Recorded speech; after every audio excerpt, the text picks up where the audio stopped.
Students, welcome to my YouTube channel easy notes for you academy. So आप सबका स्वागत है मेरे YouTube channel easy notes for you academy में। तो आज हम करने जा रहे हैं कि जो प्रीवियस ईयर के जो सोल्ड क्वेश्चंस हैं, जो इंपॉर्टेंट क्वेश्चंस हैं हायर एजुकेशन से रिलेटेड, जो यूनिट 10 है यूजीसी नेट पेपर 1 में। तो इंपॉर्टेंट क्वेश्चन मैं बताने जा रहा हूँ, इसको ध्यान से देखना। अगर एक क्वेश्चन भी छूट गया तो समझ लो बहुत कुछ आपका छूट जाएगा। सो इसमें मैं एक और है बात मैं बताना चाहता हूँ कि इसमें जो चीज़ इंपॉर्टेंट है उसके साथ हमने एक्सप्लेनेशन भी दे रखी है ताकि आपको ये चीज़ क्लियर हो जाए। उसके साथ जो भी फैक्ट्स हैं उससे रिलेटेड, जो आंसर से रिलेटेड, वो भी हमने साथ के साथ दिए हैं इसमें। उसके अलावा आप हमारी वेबसाइट easynotesforyou.com, इस पे जाके आप ई बुक्स भी आप रीड कर सकते हो। अगर ई बुक आप रीड करना चाहते हो, you can start reading the e books. तो जो ई बुक्स हैं वो यहाँ पे ओपन है, तो आप इंडिविजुअल ई बुक आप रीड कर सकते हो यूनिट वाइज। जैसे यूनिट 1 है teaching aptitude, unit 2 research aptitude, ये आप हमारी वेबसाइट पे जाकर रीड कर सकते हो। तो चलिए स्टार्ट करते हैं। जब प्रीवियस ईयर के जो सोल्व क्वेश्चन है हमारे पास with answers and explanation for higher education. तो चलिए, जो हमारा सबसे पहला जो क्वेश्चन है वो है, in which year of the University Grant Commission was establish. किस ईयर में हमारा यूजीसी है जो एस्टेब्लिश हुआ था? तो इसका आंसर है हमारे पास सी, ये 1953 में जो एस्टेब्लिश हुआ था।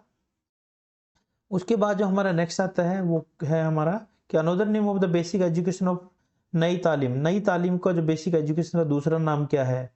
तो वो है हमारे पास वर्धा एजुकेशन प्लान, WEP जिसको हम बोलते हैं, वर्धा एजुकेशन प्लान। तो नेक्स्ट हमारे पास the report on the currency and the finance for which of the financial year is India is published by. तो report on currency and finance for which of the financial year in India is publish by, किसको publish करता है? तो obviously RBI इसको हमेशा publish करती है। RBI, it was publish by the RBI every year, the RBI publish this report. उसके बाद idea of the democratic decentralisation, democratic decentralisation in India was popularise by, किसने पॉपुलराइज किया इसको डेमोक्रेटिक डिसेंट्रलाइजेशन को? ये किया था BR मेहता कमेटी 1957 में। ये याद रखना आप, BR मेहता कमेटी 1957। तो BR कौन था? The Balwant Rai Mehta committee was committee appointed by the government of India in January 1957 to examine the working of the community development programme. जो कम्युनिटी डेवलपमेंट प्रोग्राम से रिलेटेड उसके वर्किंग को एग्जामिन करने के लिए ये जो कमेटी है ये कंस्टिट्यूट की गई थी 1952 में। एंड नेशनल एक्सटेंशन सर्विस थी वो हमने 1953 में एस्टेब्लिश की गई थी। एंड टू सजेस्ट, जिसमें हमने एक मेजर्स को सजेस्ट किया था फॉर देयर बेटर वर्किंग के लिए। तो the chairman of the committee was the Balwant Rai ji Mehta था उसका जो चेयरमैन था कमेटी का, तो इसलिए इसका नाम BR कमेटी रखा गया था। The committee submitted its report in November 57 में इन्होंने अपनी जो रिपोर्ट ही सबमिट की। 52 में बनी थी और उन्होंने रिपोर्ट सबमिट की 1957 में। And recommended the establishment of the, उन्होंने रिकमेंड किया था कि स्कीम ऑफ डेमोक्रेटिक डिसेंट्रलाइजेशन, ये स्कीम आपने एस्टेब्लिश करनी है अगर इसमें आप इसको इम्प्रूव करना चाहते हो तो। Which finally come to the known as the, जिसको बाद में इनको किस नाम से जाना गया? पंचायती राज के नाम से जाना गया। तो ये भी याद रखना, पंचायती राज किसका है? जो BR से कमेटी थी या डेमोक्रेटिक डिसेंट्रलाइजेशन था उसका नाम क्या रखा था? पंचायती राज। तो main aim of the Panchayati Raj system का क्या था? Settle the local problem locally, जो लोकल की प्रॉब्लम थे लोकल की लोकल में उसको सुलटाओ। And to make the people politically conscious. उसके बाद हमारे पास नेक्स्ट आता है, in India a political party is recognise as a national और रीजनल पार्टी बाय द, कौन इसको रिकॉग्नाइज करता है कि ये नेशनल पार्टी या रीजनल पार्टी है? तो it is defined by the election commission of the India, ECI इसको डिफाइन करती है। नेक्स्ट चलते हैं, which of the following factors is are the responsible for the increase of the role of government in developing countries. तो कौन से factor हैं जो रिस्पॉन्सिबल हैं एक गवर्नमेंट को का रोल को इंक्रीज करने में डेवलप कंट्रीज में? कौन से जो फैक्टर्स हैं जिसमें हमारा एक रोल है गवर्नमेंट का वो इंक्रीज हो जाता है, रिस्पॉन्सिबिलिटी बढ़ जाती है? तो वो है हमारा, इसमें जो आंसर देखते हैं A and D। Economic planning सबसे पहले, and then emergence of the concept of welfare state. तो ये दो इंपॉर्टेंट जो फैक्टर्स हैं। उसके बाद हमारे पास आता है the launch of the satellite channel by the IGNOU on 26 जनवरी 2003 में। जो सैटेलाइट चैनल इग्नू ने कब लॉन्च किया था? 26 जनवरी 2003 को लॉन्च किया था, ये याद रखना। For technological education for growth and development of the distance education को उन्होंने बढ़ावा देने के लिए इग्नू ने 26 जनवरी 2003 को एक टेक्नोलॉजिकल एजुकेशन जो लॉन्च किया था इग्नू चैनल, तो उसको हम एकलव्य चैनल भी, उसका नाम क्या था, एकलव्य चैनल। उसके बाद हमारे पास आता है एकलव्य, इसके बारे में थोड़ी डिटेल हमने दे रखी साथ साथ। Eklavya channel technology channel is a distance learning joint initiative between the IIT and IGNOU के बीच में एक ज्वाइंट इनिशिएटिव था, एक कोलैबोरेशन था। It was inaugurated by the professor Murli Manohar Joshi ने ये इसका इनोग्रेशन किया था, जो ऑनरेबल मिनिस्टर एचआरडी का जो मिनिस्टर थे। And S&T and the Ocean Development on the 26 January 2003. It was inaugurated by the Professor Murli Manohar Joshi, Honorable Minister HRD, S&T and the Ocean Development. ठीक है, उन्होंने ये लॉन्च किया था। HRD and Science and Technology, S&T क्या है, science and technology. Transmission था इसका, the audio video programme produce at the EMPC are broadcast telecast और the Gyan Darshan, Gyanvani, Edusat channel of IGNOU and the national channel of AIR Doordarshan regularly. तो इन चैनलों पे इसका एक प्रसारण होता था, ट्रांसमिशन होता था।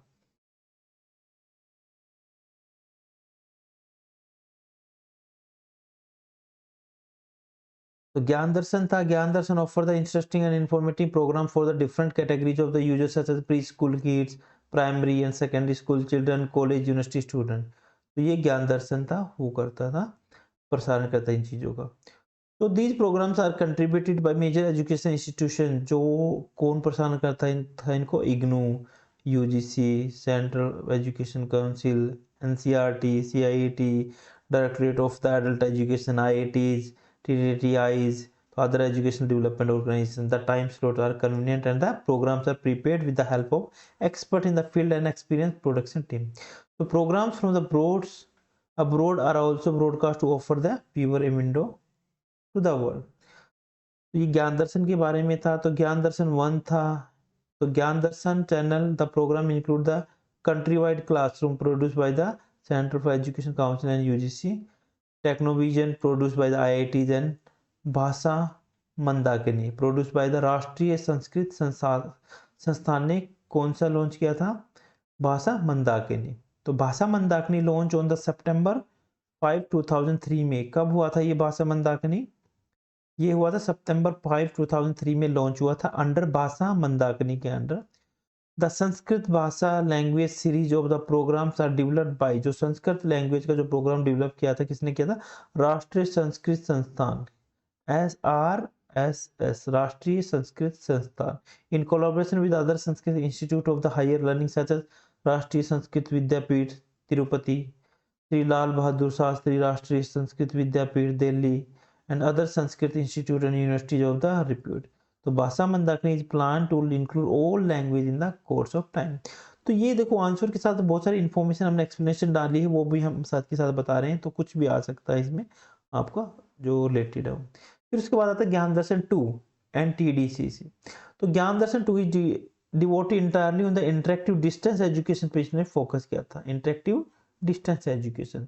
तो ज्ञान दर्शन 2 एंड TDCC क्या है, training and development communication channel are one way video and 2 way audio satellite based interactive system. इसमें तो एक तरफ वीडियो हम दिखाते थे, वीडियो एंड ऑडियो, और दूसरी तरफ से हम ऑडियो के थ्रू हम उनसे कुछ क्वेश्चंस आस्क कर सकते थे। वीडियो से हम नहीं कर सकते थे, उनको केवल वो हमें सुन सकते थे, हम उनको देख भी सकते थे, सुन भी सकते थे टीवी पे, बट वो they can listen only our queries. Teleconference through the Gyan Darshan and TDCC essentially follow the same principle except the former operators on the C band while the latter on the extended C. The signals can be received across the country.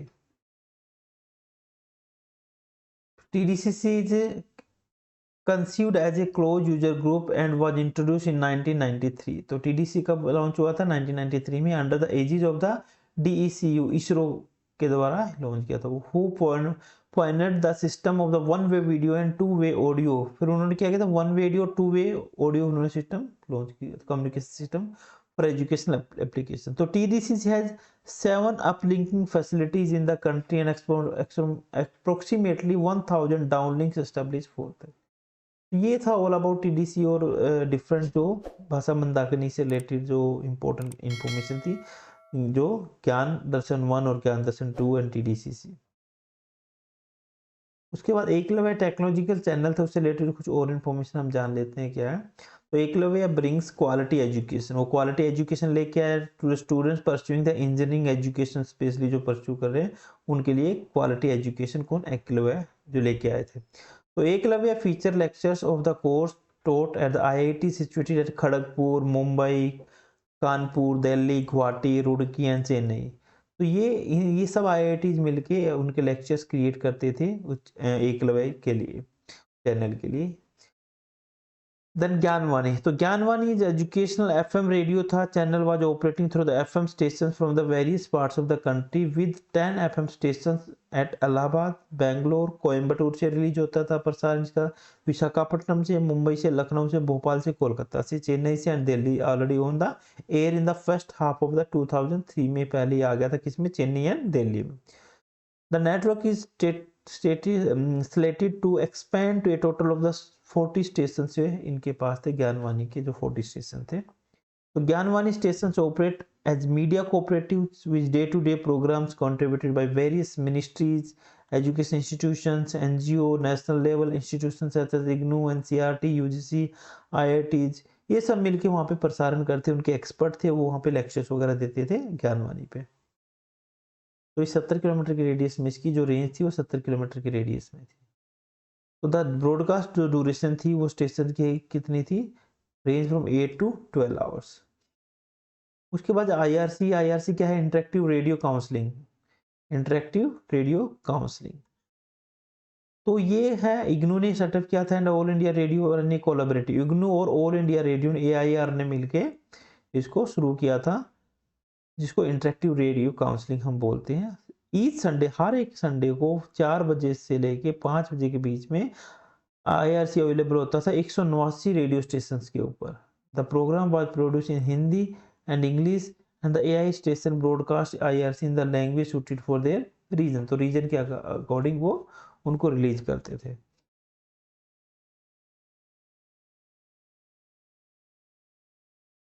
तो CIT है, central institute education technology, एक institute of NCERT का ही एक part है CIET, central institute of education technology.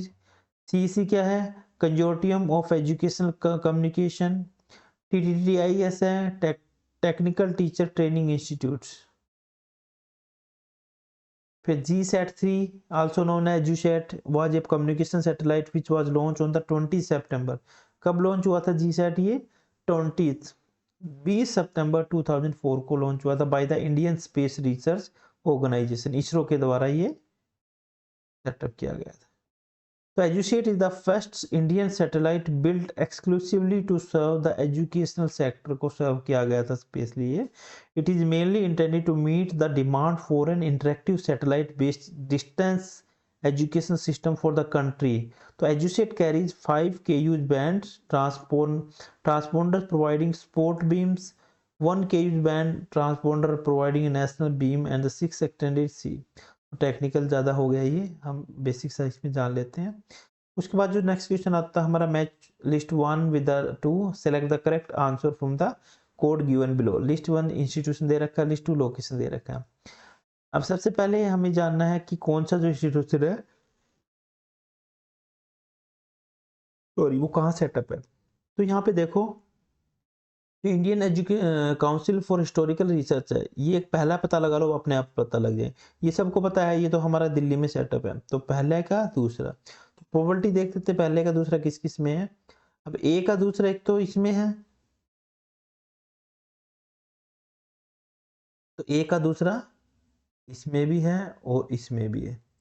अब next चलते हैं, the Indian Institute of the advance studies, तो IAS कहाँ है, ये हमारा शिमला है में। तो बी का पहला, तो बी का पहला इसमें भी नहीं है, ये तो कट हो जाएगा, तो बी का पहला इसमें है, यस। एक बार हमें पता चल जाए तो सारे। फिर सी का फोर्थ है, सी का हमारा Indian council for philosophical research है, ये कहाँ पे है, ये लखनऊ में हमारा Indian council for philosophical research है लखनऊ में। The central institute of coastal engineering for fisheries है, वो बेंगलोर के अंदर है। तो इजिली हमारा जो आंसर है हम पता लगा सकते ए, ये आंसर। ये डिफरेंट काउंसिल है, Indian council for social science research, ये एस्टेब्लिश हुई थी 1967 में for promoting the social science research, strengthening the different discipline, providing the quality and quantum of the research utilising national policy formulation. तो इसका objective था कि investigate development of institutional infrastructure, identifying the research talents, formatting research programmes, supporting professional organisation and establishing linkage with the social scientist in the other countries. ये कब हुआ था? 1969 में establish हुआ था ICSSR, जो साइंटिफिक रिसर्च को बढ़ावा देती है।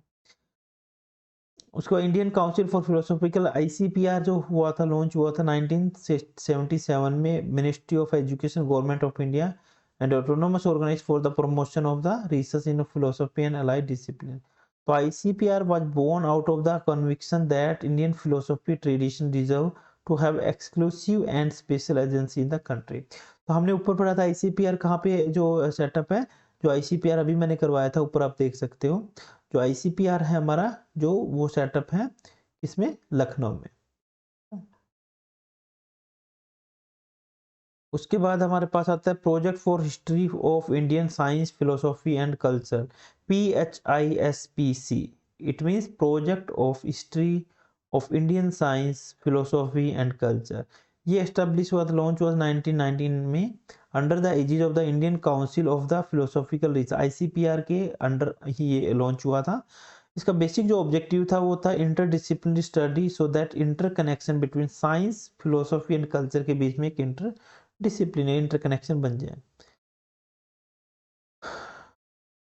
तो from April 1st 1997 PHISC was officially D linked from, वो 1997 में ICCR से वो क्या हो गया, डी लिंक हो गया, ये ICSSR से अलग हो गया। From a greater autonomy to complete the project by stipulated period and is now affiliated to the centre for studies in civilisation. अब ये एफिलिएटेड किससे है? Centre for studies in the civilisation, CSC से affiliated है, government of India.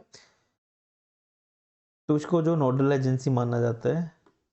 उसके बाद जो council हमारा Indian council for historical research है, ठीक है, ये भी हमने ऊपर करवाया था। हिस्टोरिकल रिसर्च है, कहाँ पे है? न्यू दिल्ली में जो सेटअप है मैंने ऊपर बताया था, मैं दोबारा दिखा देता हूँ आपको। ये देखो हिस्टोरिकल रिसर्च है, मैंने बताया था ये वाला, ये हमारा न्यू दिल्ली में सेटअप है। ये कब हुआ था? इसका जो सेटअप कब हुआ था ये हम इसमें देख लो। तो ये 1972 में एस्टेब्लिश हुआ था, which was establish under the society registration act 21 of the 1860 in 1972 में एस्टेब्लिश हुआ था। The prime objective of the council क्या था? इसका prime objective proper direction to historical research and to encourage and foster the objective and scientific writing of the history. तो historical research को बढ़ावा देने के लिए इसका सेटअप किया गया था 1972 में। उसके बाद national council for rural initiative NCRI, ये सेटअप हुआ था अक्टूबर 1995 में। तो ये fully funded by the central government, fully funded था। तो national council for rural institute, ये ऑटोनोमस सोसाइटी है, fully funded by the central government है, एस्टेब्लिश हुआ 1995 में, अक्टूबर 19 और 1995, with the headquarter at Hyderabad. जिसका हेडक्वार्टर कहाँ है? हैदराबाद में। तो ये याद रखना। तो challenge micro planning for transformation of rural areas envisaged in National Policy of Education 1986 में, जो गांधी का जो विजन था एजुकेशन का, तो इन्हें एक चैलेंज दिया था माइक्रो प्लानिंग फॉर ट्रांसफॉर्मेशन का, जिसको नाम दिया गया National Policy for Education NP 1986। तो NCRI है identifying the various program for providing the support and financial assistance to be taken up by the suitable institution including the voluntary organisation. Next question हमारे पास, which of the following are fundamental rights? तो right to equality भी है, right against exploitation ये भी fundamental right है, right of free compulsory education for all children up to the age of 14 ये भी कंपल्सरी। तो all of the above, this is the right answer. तो इसमें डिफरेंट ये दे रखी हैं, फंडामेंटल राइट्स दे रखे हैं। तो मैं ये PDF आप मैं वेबसाइट पे डाल दूँ, वहाँ से आप डाउनलोड कर सकते हो। The Lok Sabha can be dissolve की जा सकती है before the expiry of its normal 5 year से पहले इसको डिजोल्व कर सकते हैं। तो किसकी परमिशन से डिजोल्व हो सकती है? ये है the president on the recommendation of the prime minister. Prime minister के रिकमेंडेशन प्रेसिडेंट इसको डिजोल्व कर सकता है। तो apart from the term getting, our president of India can dissolve only Lok Sabha, and that too not by his discretion. Rajya Sabha is continuing chamber. He can dissolve the Lok Sabha in the following two cases: when no confidence motion is there in the parliament, and second, when the prime minister himself advise the president. तो इन दो केसों में वो dissolve हो सकती है. The chief education commissioner CEC can be remove from his office under the article. किस article के अंडर उसको हम रिमूव कर सकते हैं? तो आर्टिकल 324 के अंडर उसको हम रिमूव कर सकते हैं. उसके बाद who among the following can be ask for make the statement in the Indian parliament. तो कौन है जो हम आस्क उससे पूछ सकते हैं एक स्टेटमेंट करने के लिए, स्टेटमेंट देने के लिए एक इंडियन पार्लियामेंट में? है सोलिसिटर जनरल ऑफ इंडिया, जिसको SGI भी बोलते हैं हम. Solicitor general of India, he can make any statement. We can ask them to provide a statement in the Indian Parliament. तो solicitor general of India is below the attorney general of India. वो attorney general of India के नीचे काम करता है solicitor general of India. Who is the Indian government chief legal adviser, जो Indian government का chief legal adviser होता है, and is primary lawyer in the supreme court of India, और प्राइमरी लॉयर होता है सुप्रीम कोर्ट ऑफ इंडिया का. तो solicitor general of India जो appointed for the period of 3 साल के लिए अपॉइंट करते हैं. तो solicitor general of India is secondary law officer of the country. तो सेकेंडरी लॉ ऑफिसर होता है इंडियन कंट्री का, जो असिस्ट करता है अटॉर्नी जनरल को, and is himself assisted by several additional solicitor general of India, उसको असिस्ट करते हैं. Ranjit Kumar is the present solicitor general who appointed as of 7 June 2014.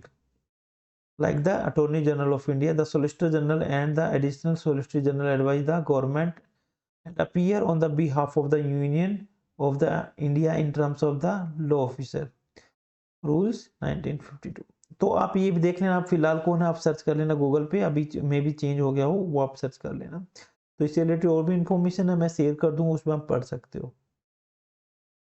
Next है which of the following conclusion is logically valid based on the statement given below. तो कौन सा जो conclusion logic है? Some Indian state exist before independence. कुछ जो Indian state है independence पहले एग्जिस्ट करते थे. All Indian state did not exist before independence. सारे के सारे जो हैं स्टेट एग्जिस्ट नहीं करते इंडिपेंडेंस से पहले. पहले वाले में तो कह रहा है कुछ हैं इंडियन स्टेट है एग्जिस्ट करते हैं इंडिपेंडेंस पहले. दूसरे में कह रहा है all Indian states did not exist before the independence. So only one is implied, only two is implied, both one है. तो इसमें क्या वो क्या करेंगे, only two is implied. all Indian state did not exist, सारे के सारे स्टेट एग्जिस्ट नहीं करते थे, बाद में बने हैं कुछ इंडिपेंडेंस के बाद में से. तो some Indian states exist before independent. अब सम के 12 इंडियन स्टेट्स हैं, सम तो क्या some Indian state existed before the independent. कुछ इंडियन स्टेट एग्जिस्ट करते थे. तो ये कोई एक लॉजिक नहीं बना है हमारे पास. तो जो मोस्ट सुटेबल जो कंक्लूजन है वो हमारा ये निकलेगा, all Indian states did not, सारे के सारे उसमें एग्जिस्ट नहीं करते थे इंडिपेंडेंस से पहले. तो इसका राइट आंसर है only two is implied. Then what is the name of the research station established by the Indian government for the conducting research at the Antarctic की रिसर्च करने से रिलेटेड कौन सा जो एक इंस्टीट्यूट एस्टेब्लिश किया था उसका नाम क्या था? उसका नाम था हमारा दक्षिण गंगोत्री. क्या था? दक्षिण गंगोत्री. तो दक्षिण Gangotri was the first scientific base station of the Indian situated in Antarctica, part of the Indian Antarctica program. It is located in the distance of the 2005 kilometers, 1600 miles from the South Pole. So it is currently being used as a supply base and transit camp. तो दक्षिण Gangotri glacier is named after the base. ये इसके बारे में, दक्षिण गंगोत्री के बारे में. तो ये था अंटार्कटिक रिसर्च करने के लिए ये सेटअप किया गया था. Ministry of the human resource development includes MRD के MHRD के अंदर क्या क्या इंक्लूड किया जाता है? Development of the elementary education, yes. Department of secondary education and higher education, yes. Department of women and child development, ये सब किसके अंदर आते हैं? MHRD के अंदर. Parliament can legislate on matters listed in the state list. कौन से जो है मैटर्स हैं वो पार्लियामेंट के अंदर आते हैं? तो कौन से जो लेजिस्लेट कर सकता है मैटर को? with the prior permission of the president की permission से, only after the constitution is amendment suitability, in case of the inconsistency among the state legislature at the request of the two or more states। तो ये है इसका right answer, at the request of two or more states the parliament can legitimate on matters listed in the state list के अंदर जो matter है वो list करके उन पे सुनवाई हो सकती है। तो इसमें कुछ पावर दे रखी है, powers of the union parliament on legislate on state list subjects, तो ये मैं डाल दूंगा, इसमें डाउनलोड करके पढ़ लेना। Residuary powers of the parliament, कौन कौन सी रेजिडरी जो पावर्स हैं पार्लियामेंट की, ये भी इसके अंदर दे रखा है।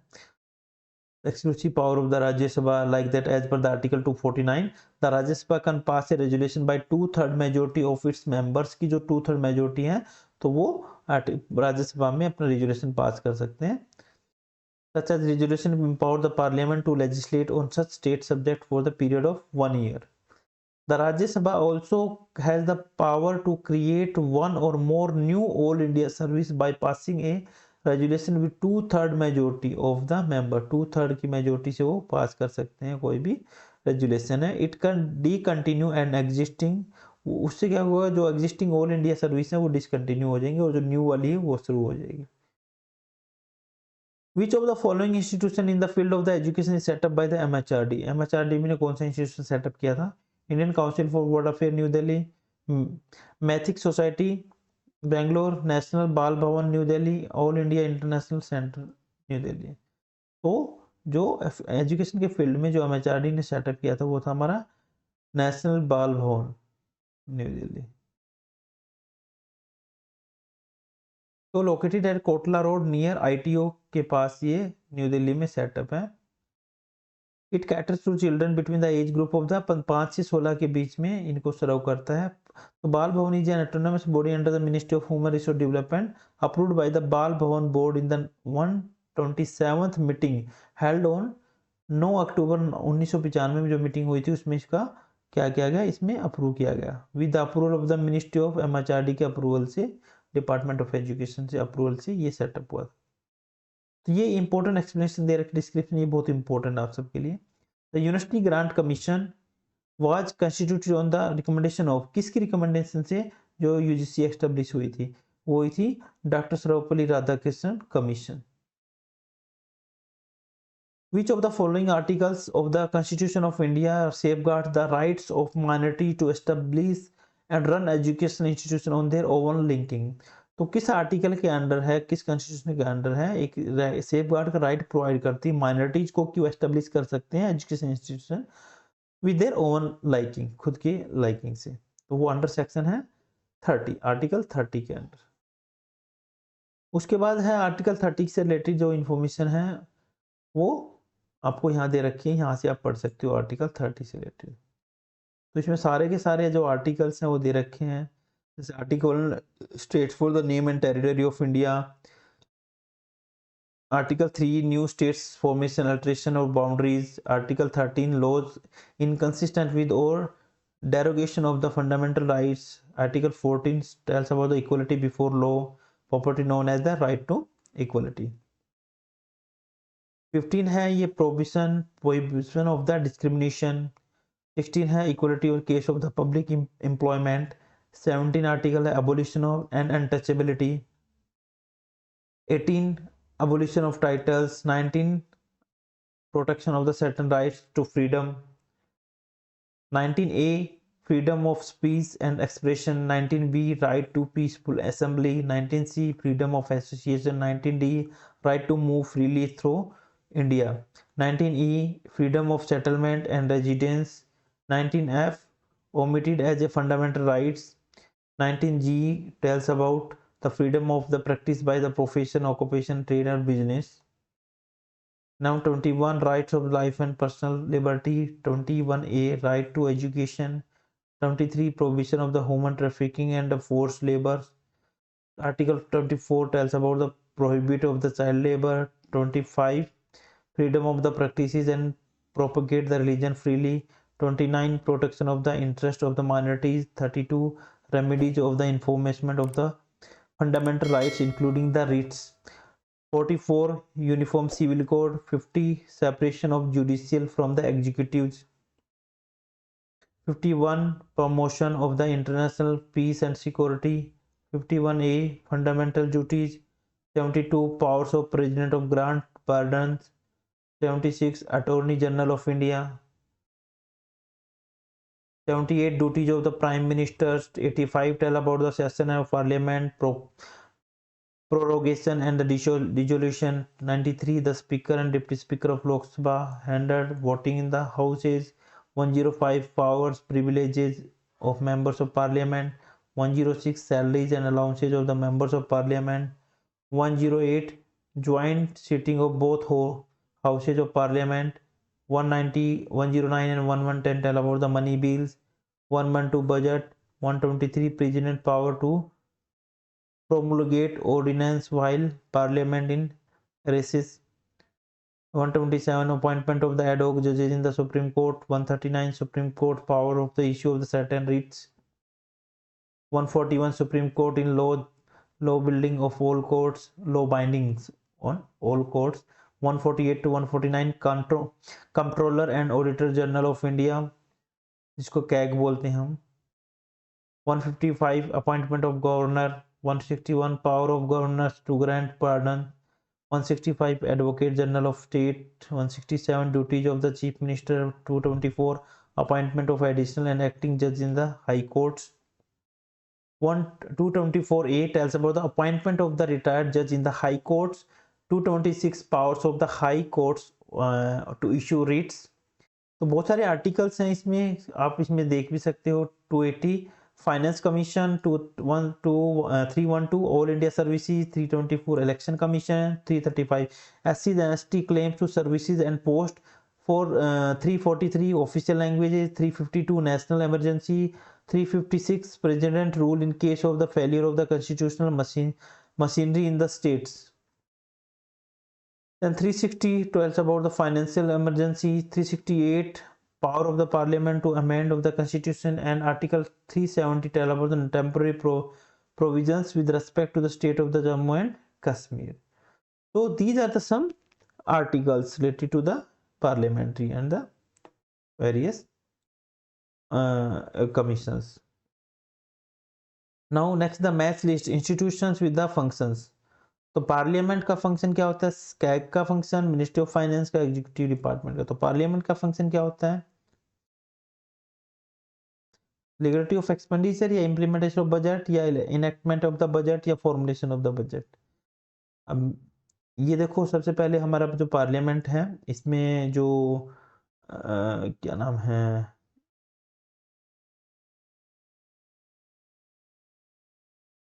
तो बजट का जो कई बार आपने न्यूज़पेपर में देखा, तो जो इनेक्टमेंट होता है बजट का, वो कौन करता है? पार्लियामेंट करता है. ठीक है. उसके बाद जो ये कैग है, ये क्या करता है? लीगलिटी ऑफ एक्सपेंडिचर की लीगलिटी को चेक करता है. उसके बाद जो हमारा मिनिस्ट्री ऑफ फाइनेंस है, वो फॉर्मुलेशन करता है, बजट को फॉर्मुलेशन करता है. और जो उसके बाद जो हमारा बच गया ये इम्प्लीमेंटेशन ऑफ बजट को इम्प्लीमेंट करता है एग्जीक्यूटिव डिपार्टमेंट. ठीक है. तो इसका जो बी है, that is the right answer. Then foundation training to the newly recruitment IAS probationers in the imparted by the. तो फाउंडेशन जो ट्रेनिंग है, वो जो न्यूली रिक्रूटेड IAS हैं, वो इम्पार्टेड बाय किसके द्वारा इम्पार्टेड की जाती है? Indian Institute of Public Administration, या Administrative Staff College of India, या LBS National Academy of Administration, या फिर Centre for Advance Studies. It will be by the LBS National Academy for Administration. It will be imparted by this. Then electoral disputes arising out of the presidential and the vice presidential elections are settled by. कौन settle करता है इनको? जो election dispute जितने भी हैं, जो presidential और वाइस प्रेसिडेंशियल इलेक्शंस से रिलेटेड जो डिस्प्यूट हैं, that is settled by the supreme court of India. Then human development reports of each of the year at global level has been published by. जो human development report है each of the year at global level, कौन publish करता है उसको? UNDP. तो UNDP क्या है? United Nations Development Programmes, ये works in the about 170 countries में वर्क करता है, टेरिटरीज में, helping to achieve the eradication of the poverty को कम करने के लिए, खत्म करने के लिए, रिडक्शन इन द इनइक्वालिटीज को खत्म करने के लिए, we help in the countries to develop the policies, countries की पॉलिसी को डेवलप करने में हेल्प करता है, उनके लीडर्स की स्किल्स को इंप्रूव करने में हेल्प करता है, partnering abilities, institutional capabilities and build resilience in order to sustain the development results, इन सब में हेल्प करता है जो यूएनडीपी है। तो जो human development reports for each, it will be publish by the UNDP, united nation development programme. तो इट वाज जो एस्टेब्लिश कब एस्टेब्लिश हुआ था, इन वर्ल्ड लीडर अडॉप्टेड, हाँ ये कह रहा है कि 2015 में, सितंबर 2015 में 2030 का एजेंडा जो सस्टेनेबल डेवलपमेंट का, वो हम फोकस किया गया था कि जो एसडी है हमारे पास 17 एसडी है ना, सस्टेनेबल डेवलपमेंट जो गोल्स है, SDG sustainable development goal total 17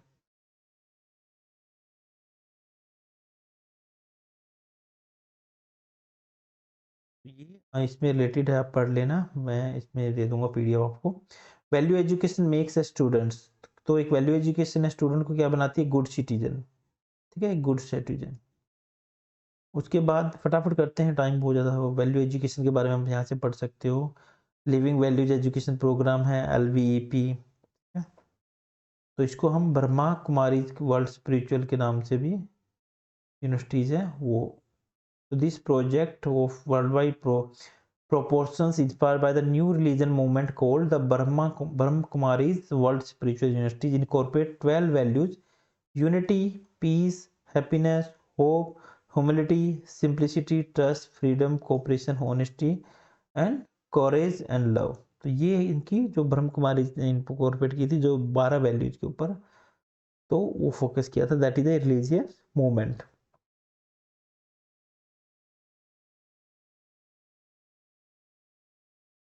human Values Foundation है, it was establish in 1995 to make the available worldwide a comprehensive values themed program children from 4 to 12 years entitled education in human values। किसको किसके लिए use किया गया, जो भी children है 4 साल से 12 साल के बीच में है। It is fully source lesson plan utilise familiar teaching techniques of the discussion, story telling, quotation, group singing activities और reinforcement learning and times of quotes inflection, ये सब इसके अंदर है।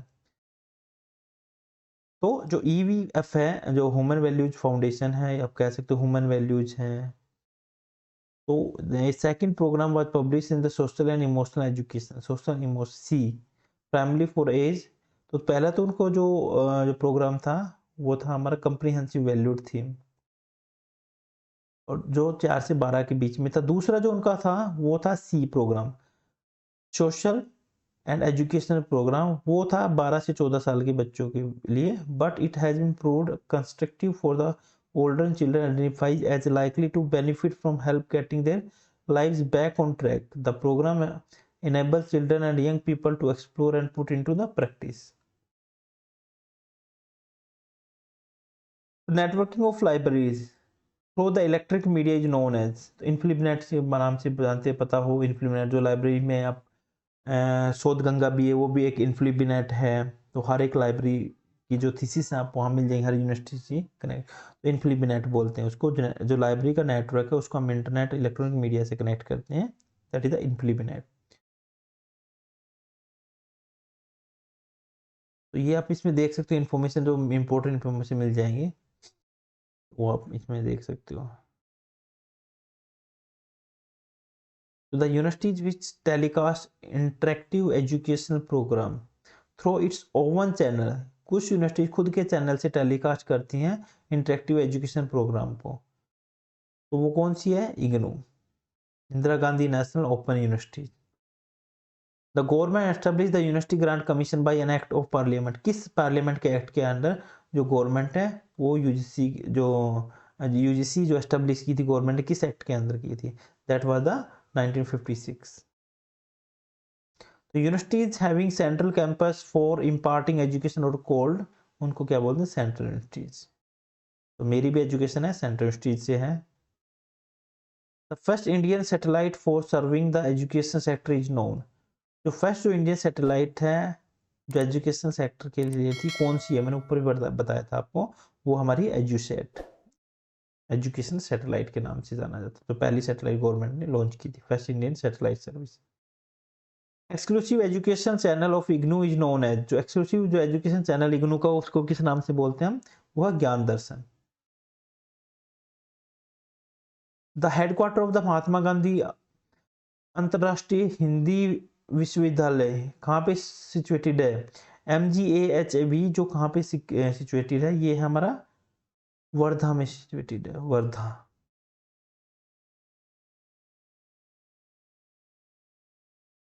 तो वर्धा कहाँ है, महाराष्ट्र में है, महाराष्ट्र इंडिया। उसके बाद हमने मैच लिस्ट 1 को इंस्टीट्यूशन से और लोकेशन से हमने मैच करना है, कौन से है, कहाँ पे लोकेटेड है।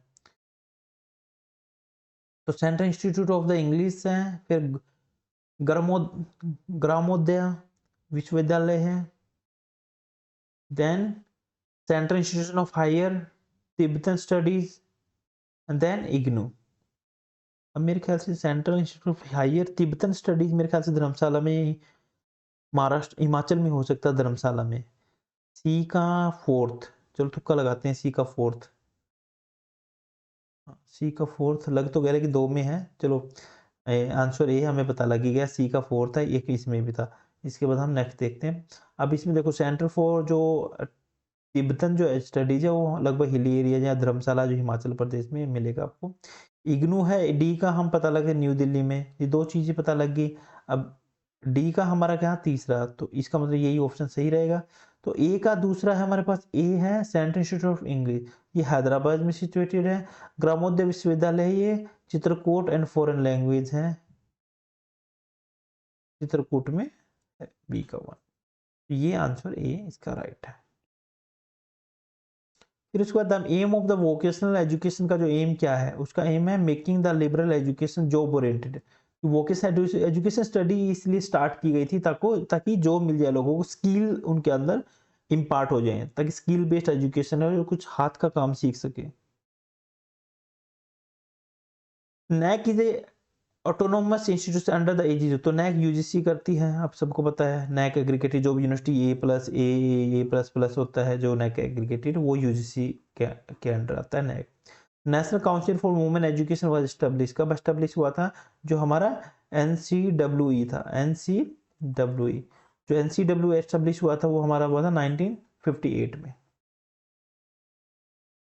इससे रिलेटेड जो इन्फॉर्मेशन यहाँ देख सकते हो आप, दसमुख lady Deshmukh 15 July 1909 to 9 May 1981 was the Indian freedom fighter थी, वो एक लॉयर थी, सोशल वर्कर थी एंड पॉलिटिशियन थी। She was a member of the constitute assembly of the India of the planning Commission of India की एक member भी थी, असेंबली की मेंबर भी थी। तो she was the first chairperson of the national council for, जो नेशनल काउंसिल ऑफ एजुकेशन की जो पहली जो चेयरपर्सन थी, कौन थी वो, लेडी देशमुख। ये याद रखना है, अगर एग्जाम में आ जाए who are the first lady and who are the first chairman of the national council on women's education, तो आपको करना है कि लेडी देशमुख। और ये कब एस्टेब्लिश हुआ था, ये भी आप इसमें देख सकते हो, ये एस्टेब्लिश हुआ था 1958 में, ये भी याद रखना है आपको, गवर्नमेंट ऑफ इंडिया ने किया था। 1959 में द कमेटी प्रेजेंटेड इस रिकमेंडेशन, कौन कौन सी जो रिकमेंडेशन इन्होंने दी थी, एक तो दी थी the centre and the state government should give priority to education of the girls, कि सेंटर और स्टेट को जो प्रायोरिटी है गर्ल्स को देनी चाहिए एजुकेशन के लिए। दूसरी ये थी in the central ministry of education a department of women education should be created, हर एक जो मिनिस्ट्री ऑफ एजुकेशन है उसमें एक अलग से डिपार्टमेंट होना चाहिए वुमेन एजुकेशन का। For proper education of girls a director of women education should be appointed in each state, हर एक स्टेट में एक डायरेक्टर अपॉइंट की जाए गर्ल्स की एजुकेशन के लिए। Coeducation should be properly organise at higher level of education, में एक अच्छे से प्रॉपर ऑर्गेनाइज किया जाए अगर को एजुकेशन है तो। The University Grant commission should specify definite amount separately for the education, for girls के लिए एक सेपरेट अमाउंट डिफाइन की जाए। तो girls should be training facility on the liberal basis, facility in the choice of the optional subject should be made available for the girls, तो इस तरह की ये रिकमेंडेशन में थी। इसके बाद हमारा नेक्स्ट है which of the following is not situated in the new Delhi, तो कौन सा है जो न्यू दिल्ली में सिचुएटेड नहीं है। तो new council of culture religion है, ये भी दिल्ली में है। Indian council of scientific ICSSR ये भी दिल्ली में है। NCERT ये भी दिल्ली में है। Indian Institute of Advance study ये नहीं है दिल्ली में, this is not situated in the Delhi. तो इंडियन जो इंस्टीट्यूट ऑफ एडवांस स्टडीज है ये कहाँ पे सिचुएटेड है, शिमला में। It was situated in Shimla.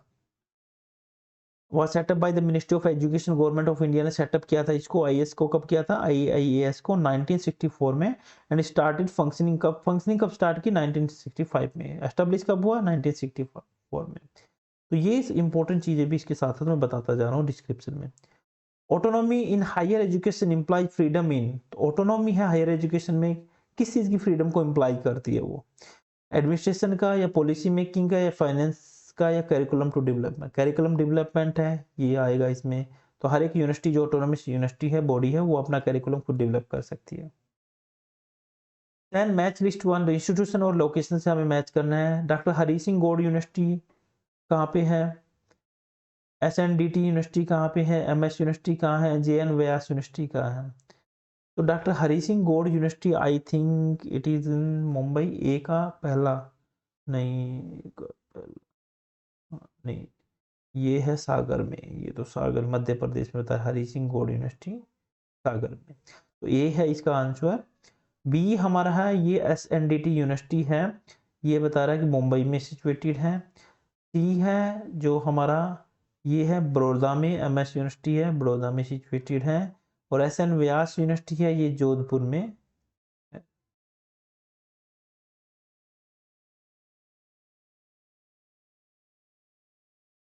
तो ये हमारा फर्स्ट है राइट आंसर है। उसके बाद है according to the Radhakrishnan commission the aim of higher education is, aim higher education का एम क्या है according to Radhakrishnan commission. तो इसका जो एम है ये है to develop the democratic values peace and harmony, yes, to develop great personalities who can give their contribution in the politics, administration, industry and commerce. तो इस तरह की पर्सनालिटी बनानी है जो इन चीजों में कंट्रीब्यूट कर सके। हाँ ये भी दोनों इसमें हायर एजुकेशन की जो एम है, तो both A and B both are the correct. Next चलते हैं, the national museum at new Delhi is attach to, किससे अटैच है, वो हमारा part of ministry of tourism and culture से अटैच है, जो नेशनल म्यूजियम है न्यू दिल्ली में। तो इससे रिलेटेड इन्फॉर्मेशन चलो जान लेते हैं क्या है। On August 15 1947 the national museum new Delhi was inaugurated in the, Rashtrapati Bhavan में इनोग्रेटेड किया था बाई श्री RC राजगोपालचारी, राजगोपालचारी ने ये तब जो गवर्नर था जनरल ऑफ इंडिया का उस टाइम पे। तो the foundation of the present building was laid by the Pandit Jawaharlal Nehru ने उस बिल्डिंग की स्थापना की थी, जो प्राइम मिनिस्टर था इंडिया का। कब की थी, ऑन मई 12 1955 में उस बिल्डिंग की क्या की बनाई थी, जो फाउंडेशन रखी गई थी।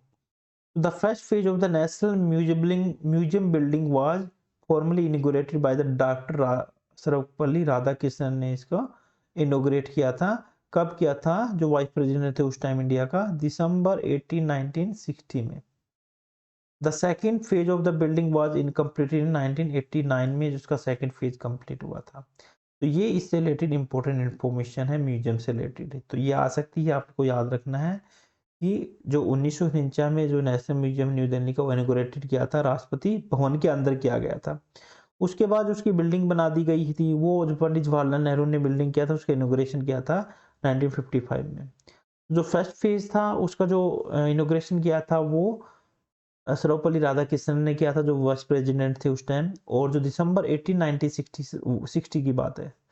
उसके बाद जो सेकंड फेज जो बिल्डिंग का जो तैयार हुआ था 1989 में, ये याद रखना आपको। उसके बाद और भी इंफॉर्मेशन है, ये पढ़ लेना, उसमें क्या क्या कलेक्शन है वो आपको पता चल जाएगा इसमें। तो national museum was initially looked after by the director general of archaeologist until 1957 when the Ministry of Education Government of India declared it is a separate institution and placed it under its own direct control, खुद के under control autonomous body हो जाएगी, उन्होंने कहा था ministry of education है। तो at present the national museum is under the administrative control of the ministry of culture, government of India के अंडर, वो है मिनिस्ट्री ऑफ कल्चर के अंदर। चलो आगे चलते हैं। Match the list 1 with the list 2 and select the correct answer from the code given. तो इस तरह की देखो लोकेशन से बार बार रिलेटेड हमारे पास इंफॉर्मेशन आ रही है। नेशनल लॉ इंस्टीट्यूट है, national institute of Advance studies है, उसके बाद नेशनल जुडिशियल एकेडमी है, नेशनल सेविंग्स इंस्टीट्यूट है। तो ऊपर पढ़ा होगा Indian Institute of Advance study, हमने कहाँ पे किया था, शायद ये हमने शिमला में किया था, Indian Institute of Advance studies में। तो बी का तो हम यहाँ से पहला पता लगा सकते हो, बी का हमारा पहला होगा। तो बी का पहला कौन कौन से उसमें है, देखो बी का पहला हमारा सिर्फ इसी में है, तो इट मीन डी का हमारा राइट आंसर होगा। तो डी हमारा राइट है। तो इस तरह से अगर चीजें आपने पहले पढ़ रखी तो आप करेक्ट कर सकते हो। बी का पहला है तो बी इंडियन इंस्टीट्यूट, ये हमने पता लगा लिया। फिर ए का तीसरा है नेशनल लॉ इंस्टीट्यूट है, हमारा हैदराबाद में है। उसके बाद जो हमारा नेशनल जो जुडिशियल एकेडमी है वो हमारी भोपाल में है। उसके बाद नेशनल सेविंग इंस्टीट्यूट है, वो हमारा कहाँ पे है, नागपुर में, नेशनल सेविंग इंस्टीट्यूट एनएसआई। तो इस तरह के क्वेश्चन भी बहुत आते हैं एग्जाम में। उसके बाद election of the rural and urban local bodies are conducted and ultimately supervise by. तो जो election of rural and urban bodies हैं, उनका जो इलेक्शन कौन कंडक्ट करवाता है, कौन सुपरवाइज करता है, उसको सुपरवाइज करता है state election commission. Which opinion is not correct, कौन सा ओपिनियन करेक्ट नहीं है। Education is subject of the concurrent list of the 7th schedule of the constitution of India. University Grant commission is a statutory body. Patent, inventions, designs, copyrights and trademarks are the subject of the concurrent list. Indian Council of Social Science Research is a statutory body related to the research in social sciences. तो मेरे ख्याल से इसमें जो Indian council है ये हमारी research इन social science से रिलेटेड है। तो इसका एक पेटेंट इन्वेंशन विच नोट कर, हाँ नोट करेक्ट है, ओके। तो पेटेंट इन्वेंशन डिजाइन है, ये है सब्जेक्ट टू कंकरेंट लिस्ट से रिलेटेड कोई मतलब नहीं इसका। जो 7th शेड्यूल में जो कंकरेंट लिस्ट है उससे कोई मतलब नहीं है इसका। तो that is the correct option, means it is not the correct opinion. 7th का शेड्यूल है, इसमें 52 आइटम्स इंक्लूड किए गए हैं, ठीक है। तो 47 नंबर पे जो ये है, so the last item is a number 47. So given in the 7th schedule of the Commission of India, the legislative section is divided into 3 lists: union list, state list and concurrent list है। Unlike the federal government of India, in the United States, Switzerland or Australia, residual power remain with the union government as with the Canadian federal government. So the 52 items currently on the list are कौन कौन से हैं। तो item देख सकते हैं, criminal law है, criminal procedure, prevention, detection, removal, marriage and divorce, transfer of properties, contracts including the partnership, actionable wrongs, bankruptcy and the insolvency, trust and the trustees, administrators of justice, evidence and oaths, civil procedure, contempt of court, vagrancy, lunacy, जो lunacy और mental deficiency होती है।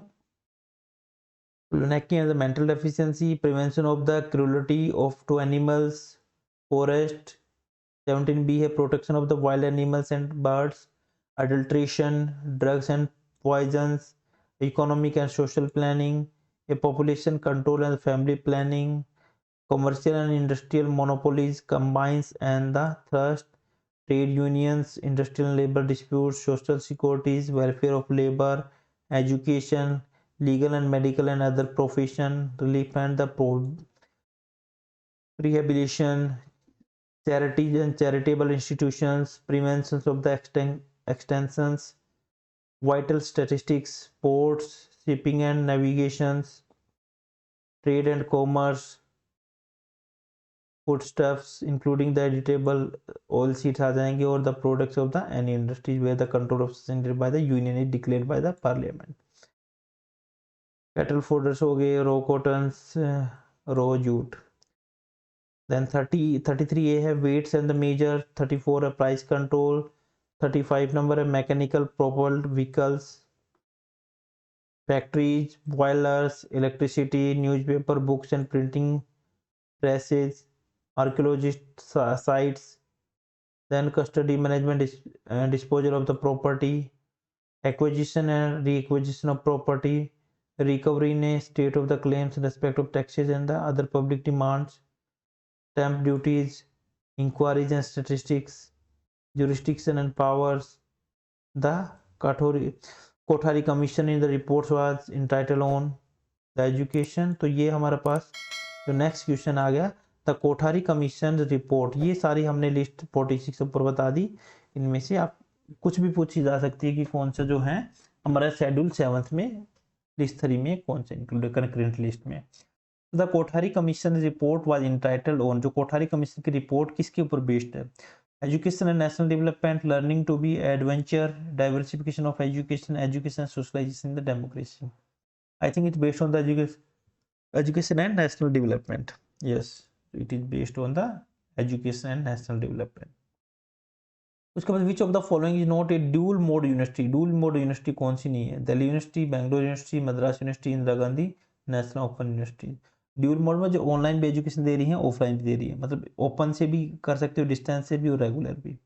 Dual mode university कौन सी नहीं है? I think it's Delhi university, I think no dual mode university which of the following not. हाँ, dual mode नहीं है, ये सिर्फ ओपन से ही देती है, रेगुलर नहीं है। This is the note dual. तो बाकी यूनिवर्सिटीज में आप डिस्टेंस से भी रेगुलर भी कर सकते हो, बट ये this university is openly for not providing dual mode universities, that Indira Gandhi national open, IGNOU. उसके बाद which of the constitution of India is known as the code of administrators. तो कौन सा जो है पार्ट है कॉन्स्टिट्यूशन ऑफ इंडिया का, वो जाना जाता है कोड ऑफ एडमिनिस्ट्रेटर्स का? That is the Part 5th. Which article of the Constitution provides the safeguard to Naga customary and their social practices against any act of the Parliament? That is the Article 371A. जो safeguard provide करता है Naga customary and their social practices. उसके बाद which of the following is not a tool of the good governance का tool कौन सा नहीं है इसके अंदर? Which one of the not the tool of the good governance? Right to information, citizen charter, social auditing, judicial activism. ये नहीं, judicial एक्टिविटीजम। बाकी ये एक क्या है? एक टूल है गुड गवर्नेंस के, एक अच्छी गवर्नेंस के लिए, बट ये this not a tool for good governance. The university which telecast interaction education programme through its own channel is कौन? जो अपने चैनल से जो ब्रॉडकास्ट करती है, ऊपर भी हमने बताया था इग्नू है, खुद का जो चैनल से ब्रॉडकास्ट करती है वो एजुसेट के नाम से। यहाँ प्रैनपरबा है, बहुत सारे चैनल हैं जो इग्नू के, जो मॉक के थ्रू भी ये देती है, massive online open learning open course. Who has signed as MOU for the accreditation of teacher education institution in the India. तो किसने साइन किया है MOU for accreditation of teacher education institution in India? That is the NCT and NAC। जो NAC है, NCT है, national council for teacher education, and NAC accreditation and accounting, NAC accreditation and auditing council, like that। तो इसका NAC की full form देख लें, NCT National council for teacher Education, NAC I think National Accreditation and Auditing Council, like that. Then 51 है the recommendation of the National Knowledge Commission for the establishment of the 1500 universities to. तो जो recommendation है National Knowledge Commission की for the establishment of the 1500 universities to, तो क्या recommendation है? तो इसमें है हमारे पास ensure the increase in the student enrolment. तो उनका मेन फोकस है कि कैसे भी कैसे हम हायर एजुकेशन में एक स्टूडेंट का एनरोलमेंट बढ़ाएं, क्योंकि बहुत सारे बच्चे हैं जो यूनिवर्सिटी कॉलेज लेवल तक नहीं पहुंचते, या तो 10th लेवल पे या 12th लेवल पर वो छोड़ देते हैं। तो हायर एजुकेशन में इनरोलमेंट रेशियो बहुत कम है, तो इनका जो एम है कि 1500 यूनिवर्सिटीज हम ओपन करेंगे, एस्टेब्लिश करेंगे, ताकि ज़्यादा से ज़्यादा बच्चों को एडमिशन मिल सके एक कम फीस पे।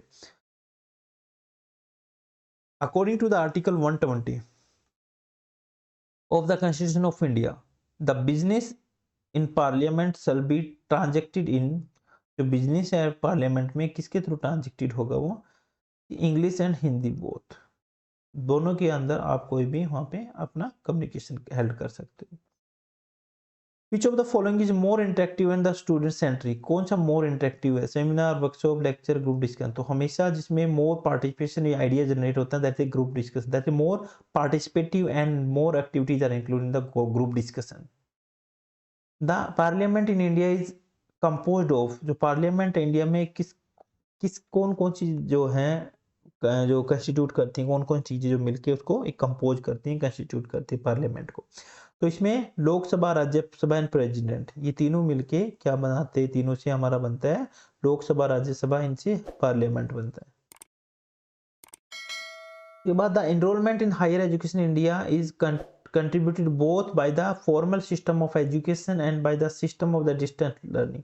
डिस्टेंस और फॉर्मल लर्निंग दोनों कंट्रीब्यूट करके जो एनरोलमेंट है, रेशियो है हायर एजुकेशन में कितना है, तो डिस्टेंस एजुकेशन कंट्रीब्यूट, तो डिस्टेंस एजुकेशन कितना कंट्रीब्यूट करती है, तो इसमें है 25% ऑफ फॉर्मल एजुकेशन है, उसका 25% है बच्चे डिस्टेंस एजुकेशन से पढ़ रहे हैं। मान लो फॉर्मल एजुकेशन हमारे पे 1000 है, तो लगभग ये लगा लो 250 बच्चे फॉर्मल एजुकेशन ना 250 बच्चे डिस्टेंस एजुकेशन ले रहे हैं, तो 25% ऑफ द फॉर्मल एजुकेशन, तो 1/4 रेशियो है। असर्शन दे रखा है, इसमें रीजन दे रखा है, the UGC academic staff college come into existence to improve the quality of teacher. तो एकेडमिक स्टाफ कॉलेज है यूजीसी का, वो टीचर्स की क्वालिटी को इम्प्रूव करने के लिए एग्जिस्ट करते हैं। रीजन दे रखा है, universities and college teacher have to undergo both orientation and refresher courses. तो बहुत सारी यूनिवर्सिटीज में नोटिस आता है, नोटिफिकेशन आता है यूजीसी के कि ये रिफ्रेशर कोर्स है, this is important to and very mandatory to attend to the teachers. तो both A and R the true and R is the correct explanation. Yes, correct explanation है।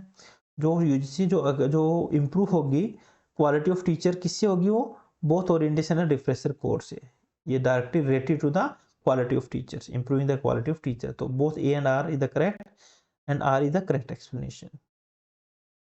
The Right to Information Act 2005 makes the provision of, तो Right to Information Act है 2005, वो provision देता है, किस चीज का प्रोविजन देता है कि dissemination of all type of the information by the all public authority to any person, establishment of the central, state and district level information commission as an appellate body, transparency and accountability in public authority, एक transparency and accountability public authority में create करना है, all of the above. तो सारी की सारी जो right to information act है वो ये प्रोविजन देता है, ऑल ऑफ द अबव। उसके बाद accreditation process of national assessment and accreditation council. तो नैक का हमारे पास हम ऊपर सोच रहे थे क्या होगा, तो उसकी फुल फॉर्म है national assessment and accreditation council, differ from that of the national board of accreditation. NBA से कैसे डिफर है, in terms of discipline code by the both being the same, there is a duplication of effort, one has institutional grading approach and the other has program grading approach। Once get accredited by the NBA or NAC, the institution is free from the renewal of the grading, which is not a progressive decision। The accreditation amounts to approval of the minimum standards in the quality of education in the institution board। ये focus करना है, B है इसका right है, क्योंकि जो institution grading जो NAAC देता है वो किसको ग्रेडिंग देता है, ये इंस्टीट्यूशन को ग्रेड करता है, किसको देता है, ग्रेड को, नैक। और जो ये जो एनबीए है वो प्रोग्राम, जो उसके अंदर प्रोग्राम चले, एक इंस्टीट्यूशन के अंदर जो प्रोग्राम चल रहे हैं, प्रोग्राम्स की जो ग्रेडिंग करता है वो एनबीए करता है, नेशनल बोर्ड ऑफ एक्रीडेशन। और जो इंस्टीट्यूशन को ग्रेड करता है वो नैक है। तो ये डिफरेंस है दोनों के अंदर, ये याद रखना आपको। Which option is not correct, कौन सा ऑप्शन इसमें करेक्ट नहीं है। Most of the education institutions of national repute in the scientific and technical sphere fall under the 64th entry of the union list। क्या 64 entry union list के अंदर आते हैं? मैंने सारी की सारी जो लिस्ट बताई थी उसके अंदर 64th entry of the union list के अंदर आते हैं ये। Education in general is the subject of the concurrent list since 42nd Constitutional Amendment Act 1956। Central Advisory Board of Education (CABE) was first established in 1920। India has implemented the right to free and compulsory primary education in 2002 through 86 Constitutional Amendment। तो ये option कौन सा इसमें से correct नहीं है, सी इसमें correct नहीं है। सेंट्रल बोर्ड ऑफ जो एस्टेब्लिश 1920 में एस्टेब्लिश नहीं हुआ, दैट्स द राइट ऑप्शन। बाकी ये हैं करेक्ट हैं सारे के सारे। Which statement is not correct about the national education day? National education day से रिलेटेड कौन सी जो चीज़ है वो करेक्ट नहीं है? It is celebrated on the 5th September every year, it is celebrated on the 11th November every year, it is celebrated in the memory of the India first union prime minister of education doctor Abdul Kalam Azad, it is being celebrated since 2008। तो it is celebrated on the 5th September every year, जिसको हम teacher day के नाम से भी जाने जाते हैं। ऐसा एजुकेशन डे और टीचर डे ना वो 5th September के नाम से भी जाना जाता है। तो इसमें ये करेक्ट नहीं है। It is celebrated on the 5th September में तो कौन सा बनाया जाता है? टीचर्स डे बनाया जाता है। बट ये बात कर रहे हैं किस चीज़ की बात कर रहे हैं? नेशनल एजुकेशन डे की बात कर रहे हैं, ना कि टीचर डे की। तो टीचर डे पे तो क्या बनाया जाता है? तो ये इसमें विच अमेंडमेंट विच स्टेटमेंट नोट करें, तो दैट इज नॉट करेक्ट। बाकी ये करेक्ट है। इट इज सेलिब्रेटेड 11 नवंबर को एवरी ईयर में। कब क्रिएट किया बनाया जाता है ये 11 नवंबर को। ये याद रखना, 11 नवंबर को ये सेलिब्रेट किया जाता है नेशनल एजुकेशन डे। तो ये union minister of education doctor Abdul Kalam की याद में बनाया जाता है। It is being celebrated in 2008 से इसको मनाया जा रहा है। ठीक, तो match list 1 with the list 2, तो ये हमने ऊपर किए थे, जो आर्टिकल्स किए थे और इंस्टीट्यूशंस भी। तो कौन सा इंस्टीट्यूशन किस आर्टिकल के अंदर है वो एस्टेब्लिश्ड है? तो इसमें जो ए है, इसमें आर्टिकल 280 के अंदर एडमिनिस्ट्रेटिव ट्रिब्यूनल्स हैं। बी के अंदर है ये हमारा इलेक्शन कमीशन ऑफ इंडिया है। आर्टिकल 223 है ये हमारा ये finance commission of at union level है।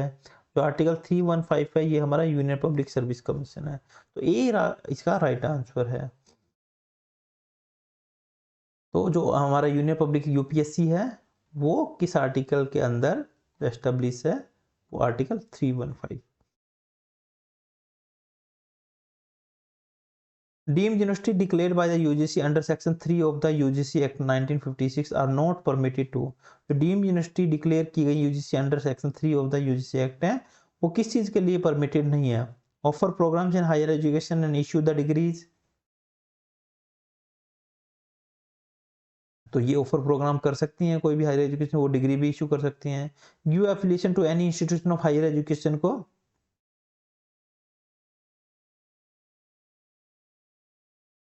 ये भी परमिटेड है, वो एफिलिएशन दे सकती हैं। Open off campus and offshore campuses anywhere in the country and overseas respectively without the permission of the UGC. ये नहीं कर सकती, कोई भी कैंपस वगैरह ओपन नहीं कर सकती वो without the permission of UGC. Offer distance education offer कर सकती हैं without the approval of the distance education council. तो ये सारे कर सकती हैं एक्सेप्ट इसको छोड़ के। India first defence university is in the state of, किस यूनिवर्सिटी में इंडिया डिफेंस यूनिवर्सिटी है? जो वो हरियाणा में। जो पहली जो यूनिवर्सिटी है डिफेंस यूनिवर्सिटी किसमें? हरियाणा में। Most of the universities in India conduct teaching and research only, affiliate college and conduct examination, conduct teaching research and examination, promote research only। Most university किसमें है? Conduct teaching research and examination, इसमें मस्त है। Most of the following is the constitutional body, तो कौन सी है जो constitutional body नहीं है? इलेक्शन कमीशन भी कॉन्स्टिट्यूशनल बॉडी है, फाइनेंस कमीशन भी है, ये भी है, ये भी है, but planning commission is not a constitutional body, it is separate body. This is the right answer. Planning Commission is not a constitutional body. Which of the following statement is not correct? कौन statement इसमें correct नहीं है? Indian Parliament is supreme, yes supreme है। The supreme court of India has the power of judicial review, judicial review की power Supreme Court के पास नहीं है। This is the division of the powers between the centre and the states, yes. There is a council of minister to aid and advise the president, yes ये भी council है, but the supreme court ने है the power of judicial review की power Supreme Court के पास नहीं है। That is not correct.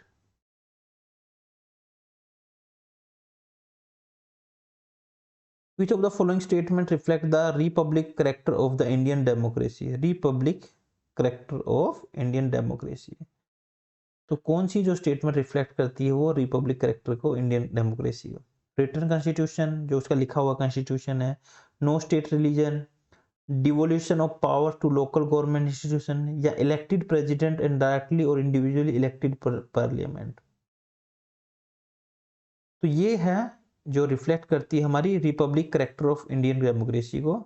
जो पार्लियामेंट इलेक्टेड जो प्रेसिडेंट और पार्लियामेंट है वो द राइट आंसर।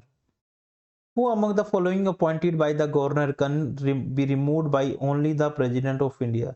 तो जो इसमें से जो नीचे अपॉइंट किया गया गवर्नर, गवर्नर अपॉइंट करता है, वो रिमूव किया जा सकता है only by the president of India. Chief minister of state, a member of the state public service commission, advocate general, vice chancellor of a state university. इसके अंदर है B, a member of the state public service commission,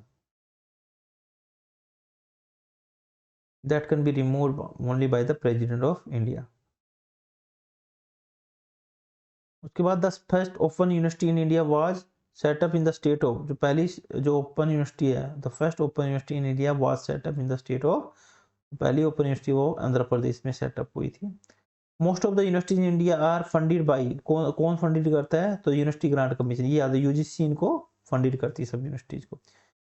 Which of the following organization look after the quality of technical and management education in India? तो AICT है वो technical, और all India council for technical education वो हमारे किसके quality, technical और management education की quality को मेजर करती है AICT। तो AICT अप्रूव होने चाहिए जो भी मैनेजमेंट और टेक्निकल कॉलेज है वो। Consider the following statement, identify the statement which imply the natural justice को इम्प्लाइज करती हैं। The principle of the natural justice followed by the courts, justice delayed in the justice denied, natural justice is in inalienable right of a citizen, a reasonable opportunity of being heard must be given। तो ये national justice is an inalienable right of a citizen, ये करती है, imply करती है natural justice को।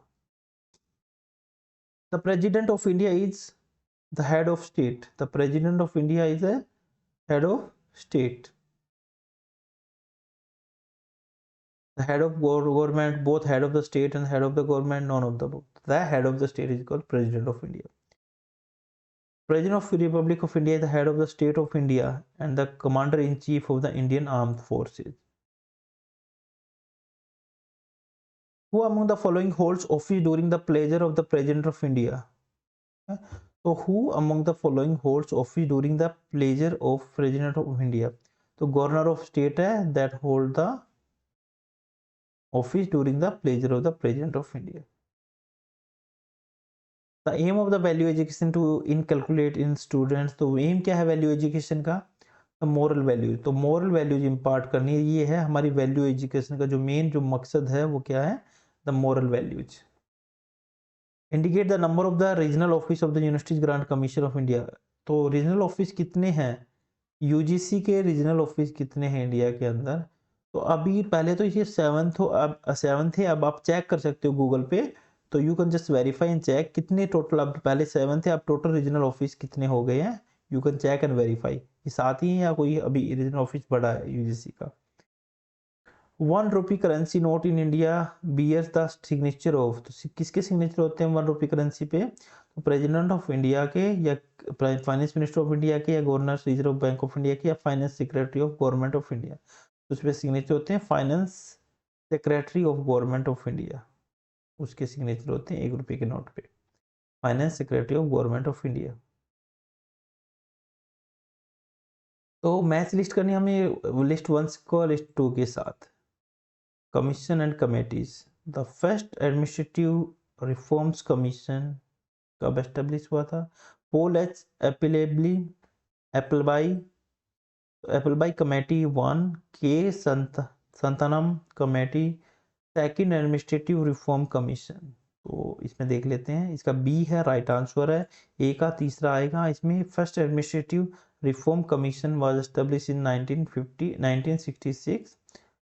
उसके बाद जो ये था Paul H Appleby committee is establish in the, ये हुई थी 1953 में। उसके बाद के सनातनम कमेटी से सनातनम कमेटी वाज भी संतानम, तो संतानम कमेटी है It was established in the 1962 and second administrative reform commission was established in 2005. उसके बाद फटाफट चलते हैं, टाइम कम है। Constitutionally and registration and the recognition of political parties in the function performed by, तो constitutionally the registration and recognition of political party का जो registration है और recognition है, is the function perform, कौन function इसको perform करता है, registration recognition कौन करता है इसका, तो उसमें the election commission of India ही करता है, उनका registration हो गया या recognition हो गया किसी political party का, वो election commission of India करता है। The member of the Gram Sabha की मेंबर कौन होते हैं, registered voters of the village panchayat, ये एक मेंबर होते हैं ग्राम सभा के। Indian Institute of Advance Studies located at, Indian Institute of Advance Study बार बार आ रहा है, ये हमारा शिमला में सिचुएटेड है। Indicate the number of regional office of National Council of teacher Education के रीजनल ऑफिस कितने हैं, national council for teacher Education के रीजनल ऑफिस कितने हैं, इसके 4 रीजनल ऑफिस हैं। तो आप पता कर सकते हो अभी कितने हो गए, जैसे दिल्ली में भी हैं, यहाँ पे चंडीगढ़ में भी हैं, बेंगलुरु में भी हो गया, तो आप यहाँ पता कोलकाता में, मुंबई में भी होगा। तो यहाँ पे टोटल जो कितने हैं रीजनल ऑफिस है national council for teacher education, पहले 4 थे, अभी आप वेरीफाई कर सकते हो।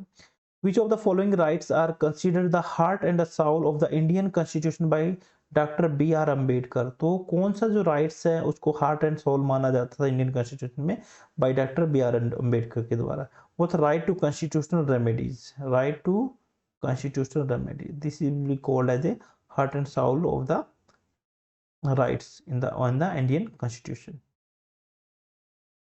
Who among the following created the office of the district collector in India, तो कौन क्रिएट करता है ऑफिस, किसका office, the district collector of in India, तो उसका जो ऑफिस है कौन क्रिएट करता है इसका वारन हास्टिंग्स, तो वो कौन किसने किया था क्रिएट वो ऑफिस जो district collector of in India, that was the Warren Hastings के द्वारा ये किया गया था।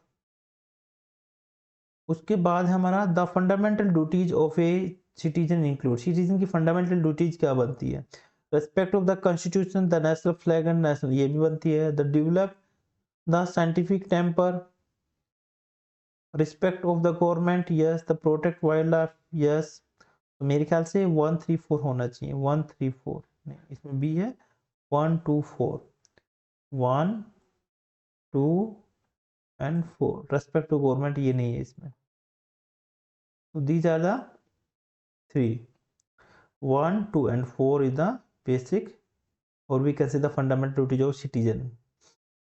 The president of India takes oath, जो president है इंडिया का oath लेता है, to uphold the sovereignty and the integrity of India, to bear the true faith and the allegiance to the Constitution of India, to uphold the constitutional laws of the country, to preserve, protect, defend the constitution and the law of the country, yes, this is the right also. ये oath लेता है जो भी president India का, to preserve, protect and defend the constitution and the law of the country.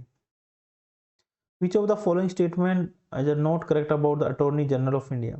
The President appoints a person who is qualified to be judge of the High Court to be the Attorney General of India. He has the right to audience in all the courts of the country. He has the right to take part in the proceedings of the Lok Sabha and the Rajya Sabha. He has a fixed tenure. तो fix tenure भी होती है, ये भी right है, ये भी right हो सकता है। ही has the right of audience in the court of, and 1 3 4 I think 1 3 4 1 3 4 नहीं है इसमें, ए है 1 and 4, 3 नहीं है, 1 and 4। He has the right to take part in proceeding में, इसका राइट नहीं है पार्ट करने का, ठीक है, ये भी नहीं है।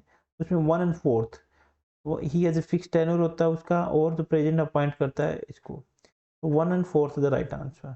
Which of the following prefix the President Pranab Mukherjee desires to be discontinued while interacting with Indian dignitaries as well as the official notings? So which of the following prefix President Pranab Mukherjee, कौन कौन सी जो prefix की गई थी जो President Pranab Mukherjee ने उसकी desire थी that are discontinued while interacting with the Indian dignitaries, से अगर interact करते हो तो वो remove कर दी गई थी from the official noting से। His Excellency, Mahamahim, Honorable, Sri, Srimati. So that was a C, 1 or 2. That was the discontinued, 1 and 2. His Excellency and Mahamahim. Which of the following can be done under the condition of the financial emergency?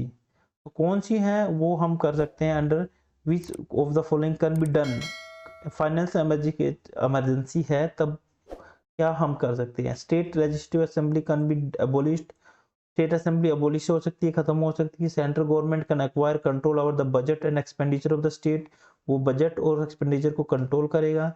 Salaries of the जजेस of the high courts and the supreme court can be reduce, ये भी नहीं है। Right to constitution remedies can be suspended. तो इसमें से जो हमारा राइट है करेक्ट है वो है D, 2 and 3। 2 and 3 central government can acquire control, ये भी राइट है। एंड सैलरीज ऑफ द जजेज the high court and supreme court can be reduce. तो दो condition are apply when there is a financial emergency. Match list 1 and list 2 and select the correct answer from the codes below। तो poverty reduction programme, women development scheme, social assistance scheme and minimum need scheme. तो human development, social assistant, तो poverty reduction थी, अब इंदिरा आवास योजना भी थी, तो और उसके बाद मिड डे मील भी, नेशनल ओल्ड एज पेंशन भी थी। तो इसमें क्या था कि सबसे पहले हम देखेंगे कौन सा एक आप आंसर ढूंढ लोगे तो सारे मिल जाएंगे। तो poverty reduction programme mid day meal में था, नहीं इंदिरा आवास योजना में, और नेशनल ओल्ड एज पेंशन में या मनरेगा में। तो ह्यूमन डेवलपमेंट स्कीम है जो ह्यूमन का डेवलपमेंट होता है, तो आई थिंक बी का फोर्थ होना चाहिए, आई थिंक नहीं, इसका ए है राइट आंसर। ए का फोर्थ है poverty reduction, MNREGA, yes poverty, उनको रोजगार मिलेगा, it will reduce the poverty. B का 1 है human development, 1 mid day meals है। उसके बाद सोशल असिस्टेंस स्कीम है, that is national old age pension, that is social assistance scheme. उसके बाद डी का दूसरा है minimum need scheme, that is Indira आवास Yojana, that is the minimum need scheme. कि लगभग जो मिनिमम नीड क्या होनी चाहिए, जो हमारा बेसिक नीड्स है वो रोटी कपड़ा मकान, तो इंदिरा आवास Yojana provided shelter to the homeless. तो India has the highest number of the student in the college after, तो इंडिया है सबसे ज़्यादा कॉलेज स्टूडेंट्स हैं किस कंट्री के बाद, तो ये है यूएसए के बाद India has the largest number of the students in the colleges। In which of the following categories the enrollment of the students in higher education in 2010 or 11 was beyond the percentage of the seats reserve, जो इतनी seat reserve है उससे ज़्यादा उसका enrollment था students का 2010 और 11 में, कुछ कौन से स्टूडेंट थे? That was the OBC student, their enrollment was more than the seat reserve। Which of the following statement is not correct about the University Grant Commission? तो यूनिवर्सिटी ग्रांट कमीशन कौन सा जो स्टेटमेंट है correct नहीं है? It was established 1956, yes. It is task with the promoting and coordinating higher education, yes. It receive the plan and not plan fund from the central government, नहीं। It receive the fund from the state government respect of the state universities, no. A और B, I think A और B. D, which of the following statement, oh so not correct, oh sorry, is it not correct? तो that is not correct। it receive the fund from the state government, से उनको fund नहीं आता in respect to state, no, the fund will be received from the central government। it receive the plan and non plan fund from the central government, plan और non plan का fund central government से आता है, बाकी ये सही है, that is not correct। consider the statement which is followed by the two argument 1 or 2, yes it will lead to the stability of the government, no it will limit the choice of voters, only argument 1 is strong, only argument 2 is strong, both the argument are strong, neither of the argument, so argument both are strong, it will lead to stability of government, yes। India switch over to a two party system, दो party system में switch over होना चाहिए, तो ये एक stability, government stability के लिए भी जरूरी है और एक वोटर की चॉइस के लिमिट के लिए भी जरूरी है, दोनों स्ट्रॉन्ग आर्गुमेंट है। Consider the statement which followed by the two argument, statement दे रखी है, should persons with criminal background be ban from contesting the elections, argument yes it will be decriminalize politics. No, it will be encourage the ruling party to file frivolous cases against their political opponents. इसमें है पहला मेरे को only one argument strong है इसमें, only argument one is strong, that is the right. Yes, it will be decriminalize politics. Which of the following statement is correct about a judge of the Supreme Court of India? A judge of the Supreme Court is appointed by the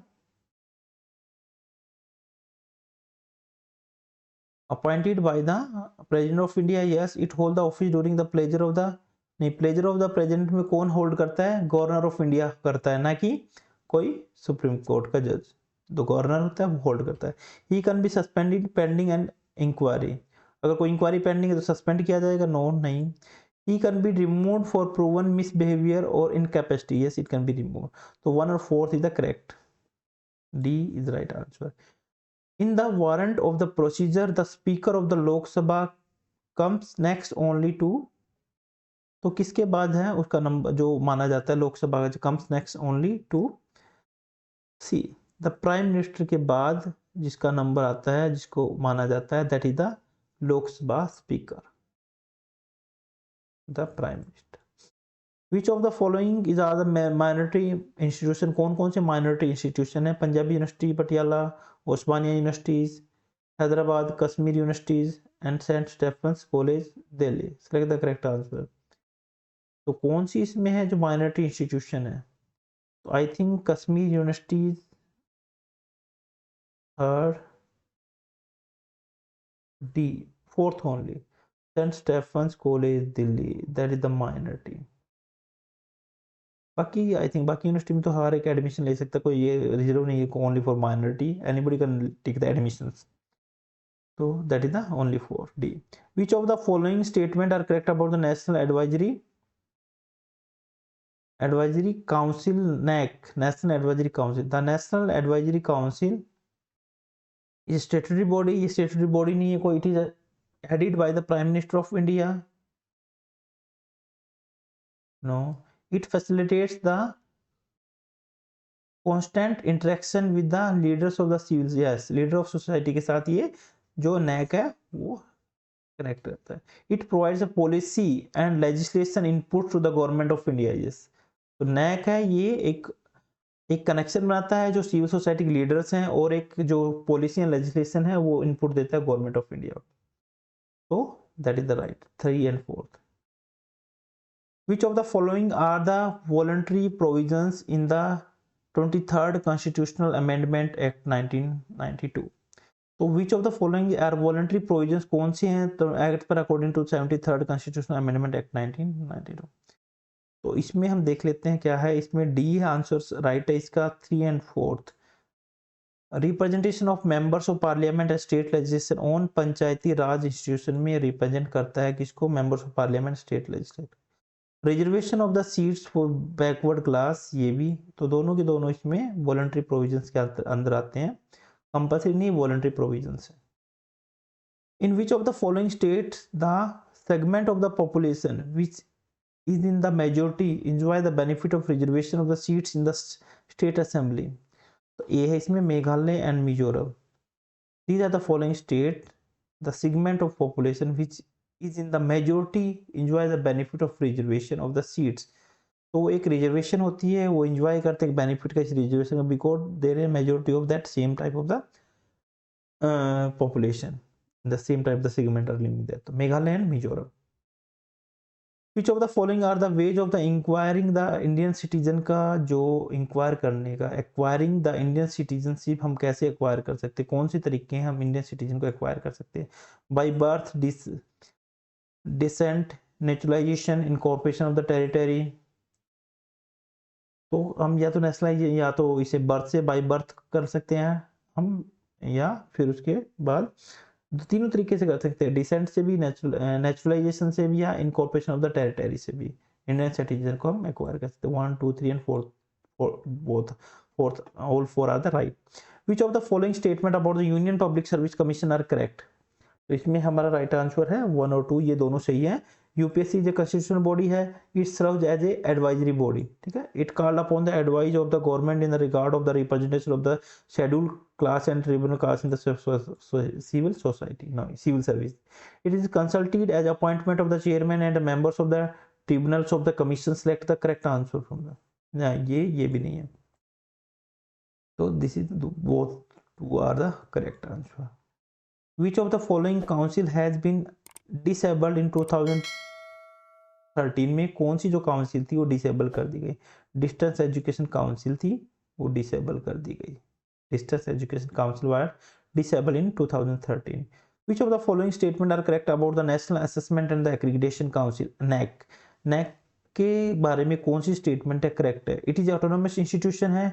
yes, it is tasked with the responsibility of assessing and accreditation institution of higher education. Yes, it is located in Delhi.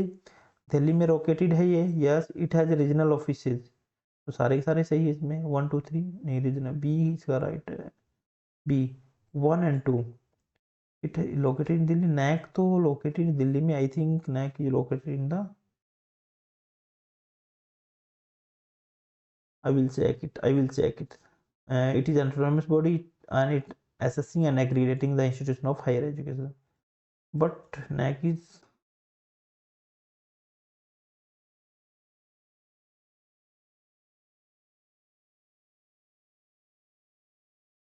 okay. So NAC is not located in Delhi. I think it is located in Bangalore. I think it is located in the Bangalore. ये check कर लेंगे शायद इतने बेंगलुरु. तो these two answer are the correct, 1 or 2. So B option is the correct about the NAC. Then the power of the Supreme Court of India to decide the disputes between two or more states fall under, दो से या दो से ज़्यादा के बीच में states में जो लड़ाई है, डिस्प्यूट है, तो वो पावर्स है सुप्रीम कोर्ट की इंडिया की, वो डिसाइड करती डिस्प्यूट का. तो which falls under which advisory jurisdiction, appellate jurisdiction, original jurisdiction या writ jurisdiction? That is the original jurisdiction of the state. Which of the following statement are correct? कौन सी statement इसमें correct है? तो वो इसमें which of the following statement are correct? There are 7 union territories in India. Yes. 2 union territories have legislative assemblies. Yes. 1 union territory has a high court. Yes. 1 union territory is a capital of 2 state. Yes, Chandigarh है, जैसे हरियाणा की भी और पंजाब की भी. तो तीनों इसमें चारों आंसर है करेक्ट है. तो 1 2 and 3 and 4 चारों की चारों करेक्ट है. Which of the following statement are correct about the Central Information Commission, CIC? तो इसमें the Central Commission of a statutory body, ये statutory body है. The Chief Information Commissioner and the other Information Commissioner are appointed by the President of India, is correct. The Commission can impose a penalty up to maximum of the 25,000. Yes. It can punish an errant officer, ये punish नहीं कर सकता किसी errant officer को. तो all 3 option are correct.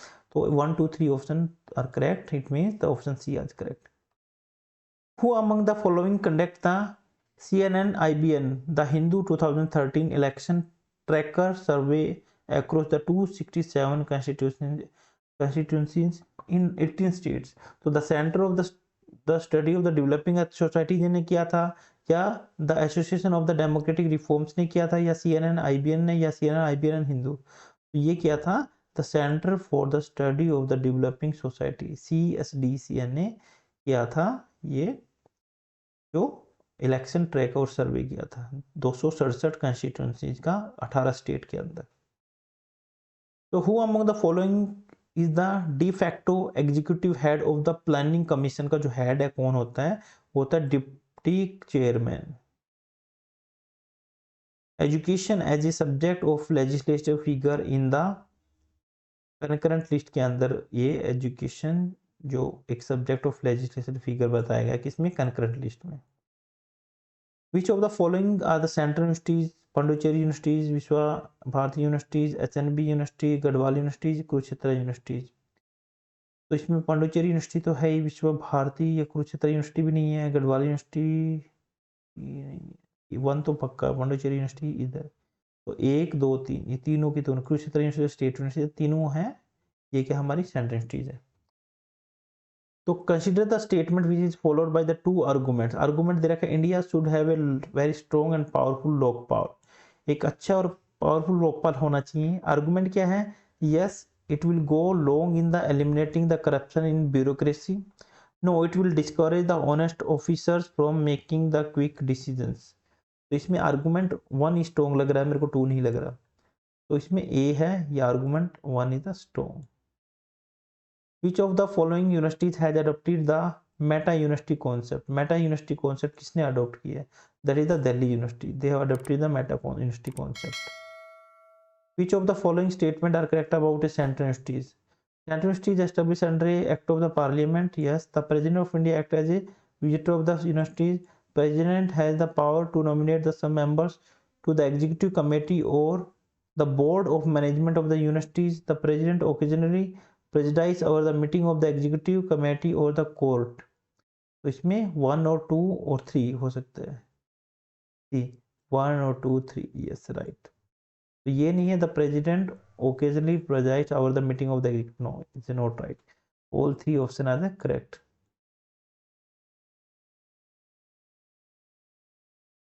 The maximum number of the fake universities as identified the UGC in the year 2014 in the state, किस university में सबसे ज्यादा फेक यूनिवर्सिटीज है? वो थी वो यूपी में सबसे ज्यादा फेक यूनिवर्सिटीज है।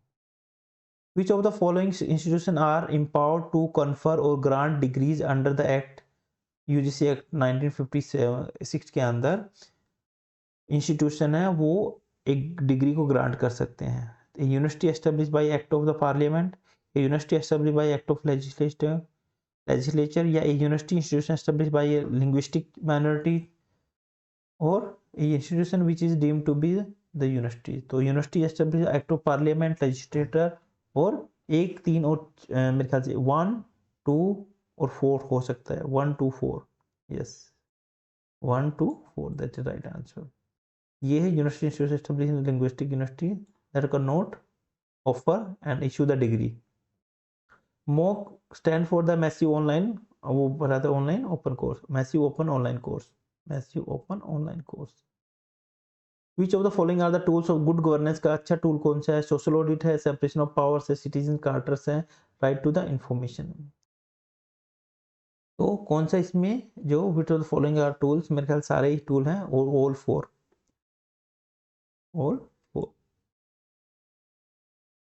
Right to privacy as a fundamental right is implied is, तो राइट टू प्राइवेसी एक फंडामेंटल राइट है, इम्प्लाइड इन किस चीज में इम्प्लाइड है? ये राइट टू फ्रीडम में, right to life and personal liberty में, राइट टू इक्वलिटी में, राइट अगेंस्ट एक्सप्लॉइटेशन में। तो ये that is the suit for implied for the right to life and the personal liberty, ये इससे रिलेटेड है।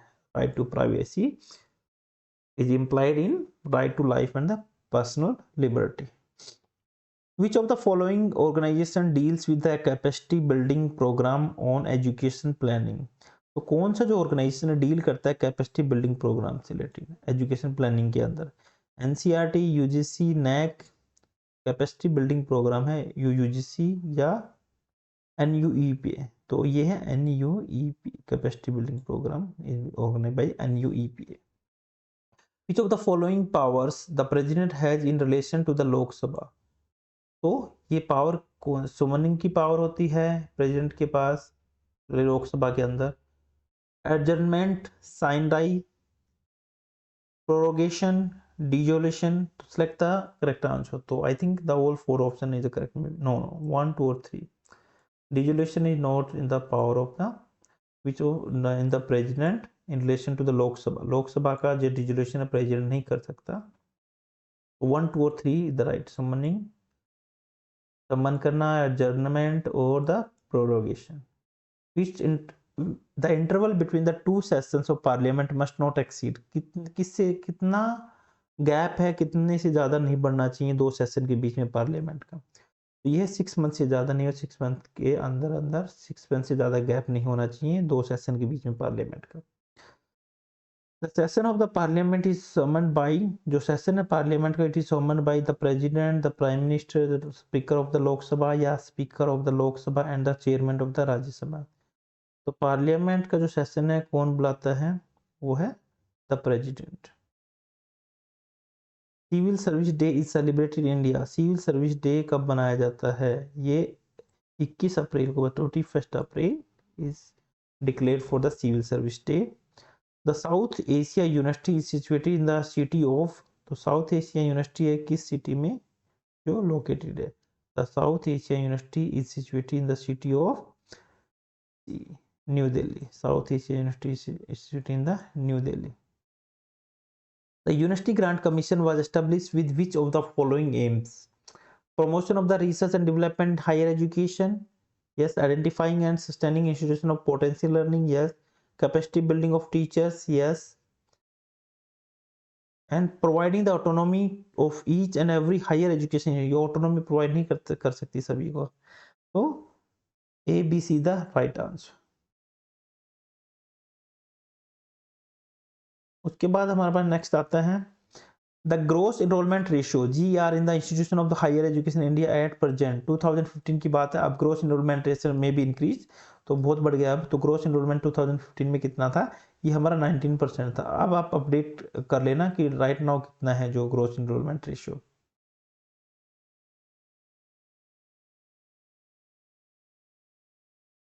लगभग ये जो ग्रोस एनरोलमेंट रेशियो है, आई थिंक ये बढ़ गया हमारा 27.1% के आसपास जो ग्रोस एनरोलमेंट रेशियो हो गया है हायर एजुकेशन में, इसको अपडेट कर लेना।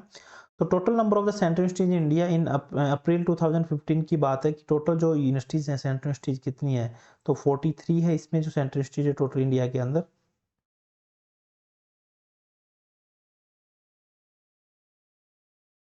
ये लगभग बढ़ के जो सेंट्रल यूनिवर्सिटीज थी, अब ये लगभग जो सेंट्रल यूनिवर्सिटीज हैं ये लगभग 56 हो चुकी हैं। जो स्टेट यूनिवर्सिटीज की बात करूं मैं, जो स्टेट यूनिवर्सिटीज हैं वो लगभग हमारी 456 के लगभग हैं, और जो हमारी सेंट्रल यूनिवर्सिटीज हैं जो बढ़ के कितनी होगी? 56। तो इसको करेक्ट कर लेना। Which of the following are the objective of the Rashtriya Uchchatar शिक्षा अभियान। राष्ट्रीय उच्चतर शिक्षा अभियान रूसा का जो ऑब्जेक्टिव क्या है? To improve the overall quality of institution, या to ensure the adequate availability of the quality faculty, to create the new institutions through the upgradation of the existing autonomous colleges, to downgrade universities with poor infrastructure into autonomous colleges। ये downgrade तो नहीं लग, तो इसमें approach answer क्या है? इसमें A B D, तो A B और D। ये to improve the overall quality of institution, to ensure the adequacy of availability of quality faculty है या नहीं उसमें? To create new institution through upgradation of the existing, ये create नहीं करती, ये डाउनग्रेड करती यूनिवर्सिटीज को अगर जिसमें पूरा इंफ्रास्ट्रक्चर है, और ऑटोनोमस एक ऑटोनोमस कॉलेज में पूरा इंफ्रास्ट्रक्चर है तो उस चीज को डाउनग्रेड करती है। तो जो राइट आंसर है इसका हमारा बी है, A B and C। उसके बाद है नेक्स्ट चलते हैं, the grounds on which the discrimination in admission to education institution is constitutionally prohibited. तो डिस्क्रिमिनेशन नहीं कर सकता एडमिशंस का किसी भी एजुकेशन इंस्टीट्यूशन में on the ground of religion, sex, place of birth और नेशनलिटी। तो इनके किसी भी बेसिस पे हम इसमें जो ABC के बेसिस पे इनमें हम डिस्क्रिमिनेशन नहीं कर सकते हैं, ABC। बट नेशनलिटी में हम एक प्रोविजन, एक प्रेफरेंस दे सकते हैं। Which of the following statement are correct about the Lok Sabha? The Constitution puts a limit on the size of the Lok Sabha. Yes. The size of the shape of the Parliament Constitution is determined by the Election Commission. No. First past the post electoral system is followed. Yes. The Speaker of the Lok Sabha does not have a casting vote in the case of an equality of vote। नहीं, ये भी cast करता है, ये भी right नहीं है। तो इसका 1 और 3 जो ऑप्शन है वो करेक्ट है, 1 A and C is the right answer. Public order as an item in the constitution figure in, तो जो पब्लिक ऑर्डर है वो कॉन्स्टिट्यूशन फिगर में जो आइटम है किसमें है? यूनियन लिस्ट में है, या स्टेट लिस्ट में, या कंकरेंट लिस्ट में, या रेजिडुअल पावर में? तो वो हमारा स्टेट लिस्ट के अंदर है। The term of the office of the advocate general of the state is, कितने साल का जो टर्म होता है उसका उसका तो कोई फिक्स नहीं होता, उसका एक्सटेंड होता रहता है जो एडवोकेट जनरल का होता है। Which among the following state has been highest number of the seat in Lok Sabha? किस स्टेट की जो हाईएस्ट लोकसभा में जो सीट है वो सबसे ज्यादा है? हमारा Maharashtra. They have the largest number of the highest number of seat in the Lok Sabha. NMEICT stand for, ये है national mission on education through ICT, national mission on education through the ICT। उसके बाद which of the following core values among the institutions of higher education are promoted by the NAAC. तो कौन सी जो core values है institution की, higher education का जो इंस्टीट्यूशन है वो प्रमोट करता है किसके द्वारा, नैक के द्वारा। Contributing the national development, yes. Fostering the global competencies among the student, yes. inculcating a value system amongst, yes. Promoting the optimum utilization of infrastructure, वो नैक का काम नहीं होता, वो यूनिवर्सिटी का अथॉरिटी खुद अपना जो अरेंज करेगा जो भी रिसोर्सेज हैं, but these three are the correct. तो the B answer is the correct answer. उसके बाद which of the following statement about the Indian political system is are correct. तो इंडियन पॉलिटिकल सिस्टम में कौन सा जो करेक्ट है इसमें, तो इसमें हमारा C answer is correct, B and C both are the correct. Parliament is supreme and the Supreme Court is the guardian of the Constitution. These two are the correct. The president is the both head of the state and now that is the head of state only. The directive principle of state policy and there is no even. So these two options are the correct. Which of the following are the fundamental duties? कौन सी fundamental duties हैं इसके अंदर? इसके अंदर हमारी सारी की सारी जो fundamental duties हैं जो दे रखी हैं, to respect the national flag, to protect the improve the natural environment, for a parent to provide the positive for education to his or child, to protect the monuments and places of national importance. Which of the following statement are correct respect of the NITI Aayog के respect में कौन सी जो statement है वो correct है? इसमें जो C and D both are the correct. It is neither a constitutional body nor a statutory body. It is a think tank. Yes, it is a constitutional body. No, it is a statutory. No.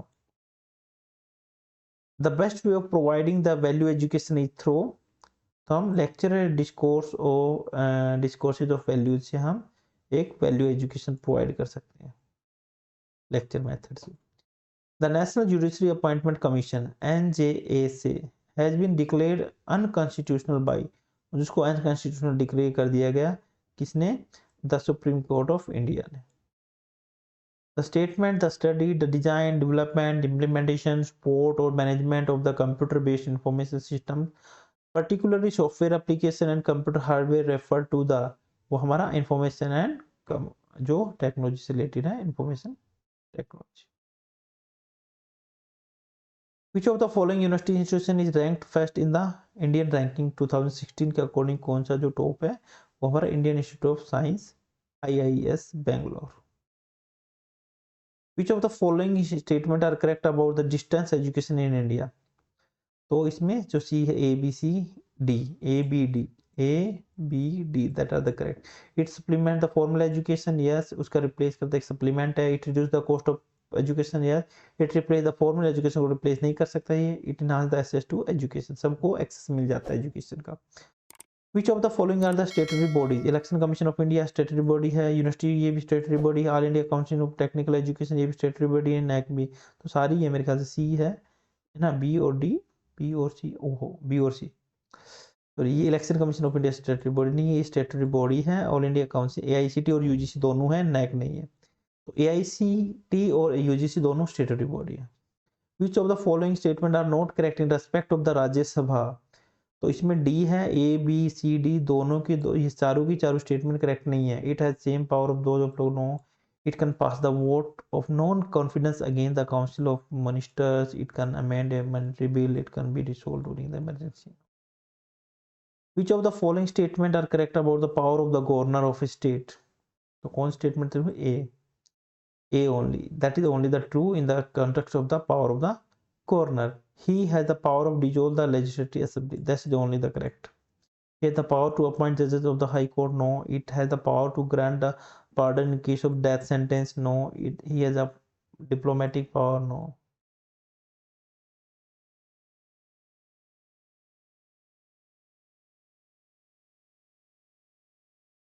Then in which of the following cases the principle of natural justice, here the other parties, must be followed? तो किस context में the principle of natural justice है, here the other party is must be followed? So that will be followed in case of the A, B and D, both A and B and D. Dismissal of an employee, supersession of a municipality, and disciplinary action against the student or an employee, yes. Threat to national security, no, इस case में नहीं कर सकता जो principle of natural justice, here the other party वो नहीं सुनता अगर नेशनल सिक्योरिटी को थ्रेट हो कोई। Which of the following are the demerits of the globalisation of higher education, का जो ग्लोबलाइजेशन का कौन सा डीमेरिट है? Exposure to global curriculum, promotion of the elitism in education, commodification of higher education, increase in the cost of education. तो ये हो सकता है इसके अंदर जो हमारा ए बी सी डी चारों के चारों हो सकते हैं हमारे जो ड्रॉबैक्स हैं। एक्सपोजर टू ग्लोबल करिकुलम हो जाएगा हमारा, प्रमोशन ऑफ एलिटिज्म एजुकेशन के अंदर हो जाएगा, कोमोडिफिकेशन हो जाएगा higher education, increase in cost of reduction, ये चारों के चारों हमारा drawbacks. Which of the following statement are correct about the deemed universities? कौन सी होती है? The governor of the state is the chancellor of the deemed universities. ठीक है, तो इसमें जो हमारा है ये गवर्नर नहीं होता, जो ये तो स्टेट यूनिवर्सिटीज है उनका हो सकता है। They can design their own syllabus and coursework. They can frame their own guidelines and regarding admission fees. Yes, they can grant the degrees. Yes, तीनों इसमें सही है ना, B, C और D. Sorry, B and C, that's the correct. The purpose of the value education the best served by the focusing on the value education हमने पहले भी किया था। इसका जो पर्पज होता है concern for the human values से रिलेटेड जो कंसर्न है इसका। Which of the following statement are correct? Rajya Sabha is a permanent house which can be dissolved only during the national emergencies. Rajya Sabha does not represent the local interest of the states. Members of the Rajya Sabha are not bound to vote at the dictates of the states of the represent. No union territory has the representative in the Rajya Sabha. तो इसका right answer हमारे पास B and C. तो these are the Rajya Sabha does not represent the local interest of the states and members of the Rajya Sabha are not bound to vote at the dictates of the states they present. ये statement is correct. Which of the following are not necessarily the immediate consequences of a proclamation of a president's rule in a state? So that is the A and D. Dissolution of the state of the ministry in the state. Dissolution हो सकता है किसी भी state of ministries का, state के अंदर ministers का। And D, appointment of a new chief secretary can not be, ये नेसेसरी नहीं है एक इमीडिएट कॉन्सिक्वेंसेज का। Which of following are not necessary the immediate consequences of the proclamation of the president rule in the state. Institute of the holding the office during the pleasure of the president, who among the following hold the office during the good behaviour? तो governor हमने कहा था पहले इसके अंदर यही था जो सॉरी सी जजेज of the high court, C only. तो instead of holding office during the pleasure of the president, who among the following hold the office during good behaviour के ड्यूरिंग में कौन ऑफिस को होल्ड करता है? That is So that are about the higher education system and polity and higher education. So important question सारे के सारे मैंने इसमें करवा दिए हैं। तो एक लेंदी ये हमारा वीडियो बन गया है, एक मैराथन हमने कर लिया है। अगर इसको सबको कर लोगे या कंप्लीट कर लोगे तो मेरे को नहीं लगता इससे बाहर कुछ आएगा। तो लगभग इसमें सब कुछ कवर है, कुछ इन्फॉर्मेशन जो अपडेटेड नहीं है आप उनको वेरीफाई कर लेना और गो थ्रू कर लेना। तो ये आज का हमारा टॉपिक था, तो इसको भूलना मत, सबको रिवाइज कर लेना, इस वीडियो को बार बार देख लेना, एग्जाम्स के जाने से पहले बस इसको क्विक आधे घंटे एक देख लेना, वीडियो को पूरा का पूरा आपको क्लियर हो जाएगा, सारा का सारा निचोड़ इसके अंदर हायर एजुकेशन का। इससे बाहर मेरे को नहीं लगता कुछ पूछ सकते हैं कि लगभग पूरा हमने यहाँ पे कंप्लीट कर लिया है।